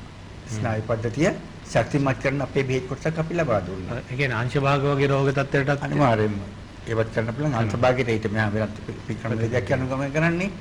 මේ ඉතින් අතෙන්දි අවුරුදු 72ක් කියන්නේ අපේ ජීවිතේ අවසාන කාලය නේ. දැන් අද පවතින ආයු කාලය තුල බලනකොට. නමුත් මාස දෙකක වගේ දෙකමාරේ කාලය තුලදී ඒ කම්පනය ගැස්ම අපිට නතර කරන්න පුළුවන් කියන්නේ අපේ තියෙන දේශීය වෛද්‍ය ක්‍රමේ ශක්තිය අපි එක පෙන්වන්න කියලා තියෙනවා. ඔව් ඒ වගේම අපේ විජේරත්න වෛද්‍යතුමා කිව්වා වගේ ඇට දිරන ලෙඩ වලටත් ප්‍රතිකාර තියෙනවා. අනිවාර්යයෙන්ම බටහිර වෛද්‍ය ක්‍රමයේ ඇට දිනනවා කියලා සමාජයේ මතයක් ගොඩනගලා තියෙනවා. මම විජේත් මහත්මයාගෙන් තව පොඩි කීපයක් එකතු කරන්නම්. අපි දැන් බලමු අවුරුදු 80 90 ජීවත් වෙන කට්ටිය අපේ ඉන්නවනේ. ඔය ඇට දිනනවා කියනකොට අපි ඒ ඇත්තන්ගේ ගලවොත් චෙස්නිය පොතු චෙස්නිය එහෙම වැය වෙනවද නැද්ද? එතකොට මේ කාට්ලේජ් ගෙවිලා කියලා මේ හඳුන්වා දෙන්නේ මොකද්ද මේක? මේක ඖෂධ මාපියාවක් කරගෙන රෝගියා තවත් රෝගී මට්ටමටපත් කරලා ධන පුරට දාන ඕන කොන්දේටේ දාන්න ඕන ආදී නොයිකුත් මත ඉදපත් කරන ලක්ෂ ගණන් හොරාගෙන කරන ක්‍රමවේදයක් වට අතපත් වෙලා තියෙනවා. නමුත් මෙතෙන්දී දේශීය වෛද්‍ය ක්‍රමයේ අනුගමනය කරනවා නම් පාරම්පරික දක්ෂ වෛද්‍යවරු අද රටේ ඉන්නවා. ඒ තුළට ගිහින් ඒ තුමන්ලක සාකච්ඡා කරනවා නම් අත් වශයෙන් ඔය තත්ත්වයන් වගේ අරගන්න පුළුවන්. මේකේ තියෙනවා ජීවය නැවත ජීවය ලබා දෙන්න පුළුවන් අවුරුදු 70 80 වුණත් ශක්තියක් අපිට ලබා දෙන්න පුළුවන් බේතක්සුත් තියෙනවා. හොඳයි. මම හිතන්නේ අපිට කාලය තිබුණා නම් තව අපේ විජේන්ද්‍ර වෛද්‍යතුමාගෙන් බොහෝ කාරණා දැන කියා ගන්නට තිබුණා. මම හිතන්නේ කේ විජේරත්න වෛද්‍යතුමා මම හිතන්නේ ඔබතුමා පාඨශාලාචාර්යවරයෙක් ඒ වගේම බොහෝ වෙලාවට මේ දේශීය වෛද්‍ය විද්‍යාව පිළිබඳ හසල දැනුම ඇති අද කාලීන ප්‍රවීණයෙක්. මම කැමතියි ඔබතුමාගෙන් අද දවසේදී අපේ සමාජයේ මේ තියෙන සියලු මිසදුටු මත බිඳිමින් ඔබතුමා අපේ සමාජයට අද දෙන අවසාන වශයෙන් දෙන පණිවිඩයත් මේ සීල කාරණා සමාලෝචනයක ලැබෙමින් ඔබතුමාගේ පණිවිඩය දැනගන්නට. කරුණු කීපයක් කෙරෙහි සම්පින්ඩණය කරපු අදහසක් කියන්නම් චාවිකර මහත්තයා. පුංචි කාලේ අපේ අම්මා මට කියලා දෙනවා මේ වීගහේ උප්පත්තිය. මීගහේ වී ගොයන්ගහේ උප්පත්ති කතාව කියලා දෙනවා. ඒක අපි මේ අග්ගඤ්ඤ සූත්‍රයට අනුව පොඩි කාලේ අම්මලට කවියෙන් කියලා දීපු කතාවක්. කියනවා මේ එකෙක් සොරාගත් ඒ අකුසලයට පිටින් වැසී ගොත් පොත්තක් ඇතිවිය.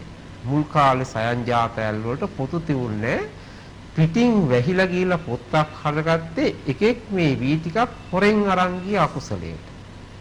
බොල්වි පැහැෙන්නේ අකුසලයේ ප්‍රතිඵලයක් හැටියට. ආහාර හිගයකට ලංකාවේ මිනිස්සු මුහුණ දෙනවා නම් මේ මුහුණ දෙන්නේ අකුසලයේ ප්‍රතිඵලයක් හැටියට. අපි කරන ප්‍රාණඝාතේ අපි ඉස්සර සබ්බේ සත්තා භවන්තු සුඛිතත්තා කියලා කුඹුරේ වී ඉස්සේ. අද පිටේ වහ ටැංකියක් එල්ලගෙන කුඹුරට බහිනවා. හරියම් මෙරියම් කියලා. දීගා වායේ මහන්තාවා මජ්ජි මාරස්ස කාරුක තූලා දිඨා වායේ වාද්දිඨා පේන සත්තු නොපේන සත්තු ඇහැට පේන සත්තු නැති සත්තු ළඟ ඉන්නේ ලොකුව සියලු සත්තු ඝාතනය කිරීමේ පරම චේතනාවෙන් චේතනාව ඒකනම් චේතනාහන්න බික්කේ කම්මං වදාබි ඒ කුඹුරේ අස්සන්න අරගෙන අපි කවදාවත් නිරෝගී වෙන්නේ නැහැ. ඒ නිසා කරණීයමිත සූත්‍රයේ අනිත් පැත්තට හරවගෙන තියෙනවා. ඔව් ඒ කියන්නේ අපි හැමතිස්සෙම මම ඒකනේ කිව්වේ කර්මයේ උරුමයක් කරගත જાතියක් වෙලා කියලා. ඒ නිසා අතහරින්න ඕන සංකල්ප අතහරින්න නැතුව ඔලුවුඩ තියාගෙන ඉන්න තාක් මේක හරියන්නේ නැහැ. මේ රටේ ආහාර සුරක්ෂිතතාවය ඇති කරන්න බෑ. කුෂිකර්ම දෙපාර්තමේන්තුව කුෂිකර්මයේ පූර්ව කර්මයක් කරලා තියෙනවා අපිට. ඊළඟ කාරණාව අපි මේ අපේ වෙදකමේ වෙද පොතේ සඳහන් කරන මහා රෝගයේ උණ හේතුව තමයි උප්පත්තියේදී මරණයේදී දෙකේදීම සත්‍යයට හට ගන්නවා මේ උණ කියන්නේ. දක්ෂාපමාන සංකෘද්ධ රුද්‍ර නිස්වාස සම්භව ජුරෝස්ටදා පුතක් දන්ද සංඝාතා ගන්තස්මතං කියලා එලෙලා මේකේ එන්නේ රුද්‍ර නිස්වාස සම්භවක් කියලා කෙනෙකුට hina වෙන්න පුළුවන්. හැබැයි ද්වේෂයේ වෛරයේ ඊර්ෂ්‍යාවේ ප්‍රතිඵලයක් හැටියට ප්‍රස්වාස වාතයේ බලන්න කේන්ති ගියාම කල පිටියල්ලට මෙහා කල්ලා ඉල කොච්චර රස්නිද කියලා කුසේ අග්නිය රස ධාතු ගත වීමෙන් තමයි උණ හටගන්නේ. අපිට මේක හටගන්න තැනට නිදානයක් තියෙනවා. ඒ නිදානයට නිදාන පරිවර්ජනයෙන් චිකිත්සාවක් තියෙනවා. මම පටන් ගත්තේ සරලම රෝගය සමාජයේ තියෙන උණ හිම්බිරිස්සාවෙන් පටන් ගත්තම සෑම මනුස්ස ශරීරයකට හටගන්න පුළුවන් 89ක් ව්‍යාධි සියල්ලටම ප්‍රතිකාර කරන්න සිද්ධාන්තයක් අපිට තියෙනවා. ඒ සිද්ධාන්තය ඔස්සේ පෙළගස්සන්න පුළුවන් ක්‍රම වේදයක් තියෙනවා. ඒවට ඖෂධ තියෙනවා. හැම මිනිසෙක්ම Taman ජීවත් වෙන ප්‍රදේශයේ මීටර් 50ක් 100ක් යනකොට ඔහුගේ ජීවිතේ පවත්වාගෙන යන්න ඕන කරන ඖෂධ සියල්ල ඒ ස්ථානවල පහළලා තියෙනවා. නමුත් ඒක හඳුනා ගන්න බුද්ධිය නැතිවීම තමයි අද වෙනකොට තියෙන ප්‍රශ්නේ. ඒ නිසා ඔබේ ජීවිත ක්‍රමවේදය පෙරදිග විද්‍යාවක් තියෙනවා. මම අවසාන කරන්න මෙන්න මේ වාක්‍ය කියලා ඉල්ල ගොඩාක් අය හිතාගෙන ඉන්නේ සිංහල වෙදකම කියලා කියන්නේ අරුණුබුණු නෙල්ලි කියලා ඉල්ල. න්‍යාය චාපිකර මාත්‍යෝ මේක මහා විද්‍යාවක්. මේ විද්‍යාව සුද්ධෝ පරමාණුව ගැන දැනගන්නේ ඩෝල්ටන්ගෙන් සීනි වලිස් කෙඩක් වගේ කියලා මීට අවුරුදු 200කට ඉස්සෙල්ලා එන්න. හැබැයි 5200කට ඉස්සෙල්ලා එල්ලා මයදානෝ ඉරිසිවරයා පරමාණු අර්ථකථනය කරනවා ජාලාන්තර ගතේ බානව යක්සූෂ්ම දෘශ්‍යතේ රජ ප්‍රස්සිතේසක් තනෝ භාගක් පරමාණු සකච්ඡතේ පරමාණු යනුවෙන් අර්ථකථනය කරනු ලැබෙයි කියලා. සිංහලයට තියෙනවා උණ හෙම්බිරිස්සා ඉඳලා පරමාණු විද්‍යාව දක්වා විද්‍යාවක් වෙච්ච අපිට ඒවා. ඒ නිසා මේ උරුමය මම ආයිත් කියන්නේ කර්මයක් කරගන්නවා නම් ඒක ඔබගේ ඒ බෝරු ඉරණම තීරණය කරන දෙයක්. ඒ බෝරු නින්දෙන්නේ නැතිනේ. මේ සමාවෙන්ට මේ වචනේ කියන්නට වීම ගැන අපේ රට පෙළගස්සලා තියෙන මේ විදිහට එක වසරේදී පාසලට යන දරුවට එක වසරේදී ගාල් කරගන්නවා පාවසරේදී දා ගන්නවා කරට නූලක් සාපලේදී කරට කඹයක් දානවා උසස් පෙළේදී නහය විදිනවා විශ්වවිද්‍යාලයේදී පුෂි කරනවා කවදාවත් ඌට බෑ අලුත් එකක් නිර්මාණය කරන්න මේ අධ්‍යාපන ක්‍රමයෙන් මේ සමාජ ක්‍රමයෙන් මිදෙන තාක් මේ ජනතාවට අපේ රටට යන එනමක් නැහැ. හොඳයි අපේ විජේරත්න වෛද්‍යතුමා කියන විදිහට බටහිර ගැති මේ අපේ මිෂනාරි බටහිර ගැති මිෂනාරි මේ අධ්‍යාපන ක්‍රමයෙන් අපි විනීත මුක්ත වෙන්නට අවශ්‍යයි. මේක බොහෝ වෙලාවට අපි නිදහස් අධ්‍යාපනය කියුවාට සිරගත අධ්‍යාපනයක් වල තමයි අපේ මානසිකත්වයේ සිරගත වෙලා තිබෙන්නේ. මේ බිහිදොර වැඩසටහන මෙවැනි මිසදුටු බින්දින වැඩසටහනක්. ඒකයි අපි නිරන්තරයෙන් කියන්නේ නිවන් දොර රුවන් දොරට විවර කරන වැඩසටහනක් කියලා. බිහිදොර වැඩසටහනට අපිට තව කාලය තිබුණා නම් කතා කරන්න තිබ්බා. දේශමාන නිහල් විජේරත්න මැතිතුමනි අපේ ඔබතුමා පහුගිය කාලේ මාතර ආදී විවිධ ප්‍රදේශවල දේශන පැවැත්වුවා. කෙටියෙන් හෝ ඉදිරි වැඩසටහන ගැන කෙටියෙන් හෝ සිහිපත් කරන ඔබතුමාට විනාඩියක වගේ කාලයක් ඉතිරි වෙලා තිබෙනවා. මේ රාමාර මම කිව්වා වගේ සබාධර්මයේ රාමාර කොළපාර ලයිට් එක මට පත්තු කරේ නෑ. එහෙමයි. ඔය තව මේක පොඩ්ඩක් මිනිසුන්ට දඬුවම් දීලා තමයි අපිට පත්තු කරන්නේ. නමුත් මිනිසුන්ට කියා දෙන්න ඕනේ. ඒක තමයි මෙතුමාලා දැන් දුන්නේ. කියා දුන්නේ බලන්න මෙන්න මේ ඉස්සර තමයි මේ උනේ කියන එක දැන් මේ පෙන්නේ. ඒක මගේ වගකීම. හරි. ඒ නිසා ඉදිරියේදී මේ වගේ අය ගෙන්නන්න ඔබතුමා මම කටයුතු කළා දෙන්නම්. අපේ ප්‍රෝග්‍රෑම් එකකුත් කරන්න මෙතුමාලා මේ ගෙනල්ලා. දැන් ගිය පාරේ ඊළඟ එක මම හිතන්නේ යෝන් සංදානේ වාරාරන් තියෙන අගෝස්තු සැප්තැම්බර් එකක් මේ වෛද්‍යවරු ගෙන්නන්න. ඒව නැවත විකාශනයේ අලුත්ම වැඩසටහන. අලුත් වැඩසටහනක අලුත් අදහස් දෙන්න. අද මේ පුටුවට ආවම මට විතරක් නෙවෙයි මෙතුමාලාට තාපු දෙය නෙවෙයි වෙන්න පුළුවන්. ප්‍රකාශයේ මේක බලයක් තියෙන තැනක් මේ බීදොර කියන්නේ. ඒ බලය මම කිසිම හේතුවක් නිසාවත් ඒ විශ්ව බලයේ ශක්තිය මම නැති වෙන විදිහට වැඩ කරන්නේ නැහැ. ඒක තමයි මට සමාජයට දෙන්න පුළුවන් පොරොන්දුව. ඒක මට නායකත්වයේ දෙන ශක්තියක් තියෙනවා. ඒ ගැන මම සතුටු වෙනවා විශ්ව ධර්මතාවය තුළ. නිසා ප්‍රාර්ථනා කරමු මේ රටේ මේ සියලු ප්‍රශ්න වලින් කොට ආයු වර්ණ සප බල ප්‍රඥා ලැබලා හොඳ බෝසත් සමාජයක් මේ රට ජාතියට බිහි වේවා කියන ප්‍රාර්ථනාව අතුව මම මේ වැඩසටහන අවසන් කරන්න ඔබතුමාට යෝජනා කරනවා. හොඳයි මම හිතන්නේ අද අපි කතා බහ කර මාතෘකා සියල්ලම දෙවන ඇසකින් ලෝකේ දකින්නත් දෙවන මනසකින් හිතන්නටත් පුරු කරන අද බිහිදොර සාර්ථක බිහිදොර වැඩසටහන කියලා මාත් විශ්වාස කරනවා. අද අපේ වැඩසටහන සහභාගී වුණ ශ්‍රී ලංකා අවිහිංසාවාදී මහා සංවිධානයේ ගරු සභාපති පූජා උත්තම පූජා මහා මෛත්‍රී ධර්ම යාත්‍රා පදනමේ නිර්මාතෘවර දේශමාන්‍ය නිහල් විජේරත්න මැතිතුමාට අපගේ ප්‍රණාමය ප්‍රසාදය පුද කරනවා. ඒ වගේම කැලණියේ ලක්සුව සහන මහවේද ගෙදර පාරම්පරික මහා රෝහලේ අධ්‍යක්ෂකතුමිය හැටියට කටයුතු කරන අපේ දේශීය වෛද්‍ය දුලාරි මාතරාරච්චි මෙතිණියටත් අපගේ ප්‍රණාමය ප්‍රසාදය පුද කරනවා. ඒ වගේම ලක්සු සහන මහවෛද්‍ය ගෙදර පාරම්පරික රෝහලේ නිත්‍ය වෛද්‍ය පාරම්පරික දේශීය වෛද්‍ය ඩී.සී.ආර්. විජේන්ද්‍ර සූරීන්ද්‍රත් අපගේ ප්‍රණාමය ප්‍රසාදය. ඒ වගේම ලක්සු සහන මහවෛද්‍ය ගෙදර පාරම්පරික රෝහලේ නිත්‍ය වෛද්‍යවරයෙක් හැටියට කටයුතු කරන අපිට ඔබතුමාගේ ලිපිනේ කිව්වේ නෑ මේ දුරකථන අංකයේ විජේරත්න මැතිතුමා කිව්වේ නෑ අපි ඒකත් සිහිපත් කළාම ඔබතුමාට ස්තුතිය ප්‍රණාමය ප්‍රසාදය පුද කරමු. 0.7 0.7 340යි 340යි 82යි 82 ආයි කියන්න 0.7 340යි 82යි 82 හොඳයි ඒ පාරම්පරික දේශීය වෛද්‍ය පාඨශාලාචාර්ය කේ.ඒ. විජේරත්න ශූරීන්ටත් අපගේ ප්‍රණාමය ප්‍රසාදය පුද කරනවා.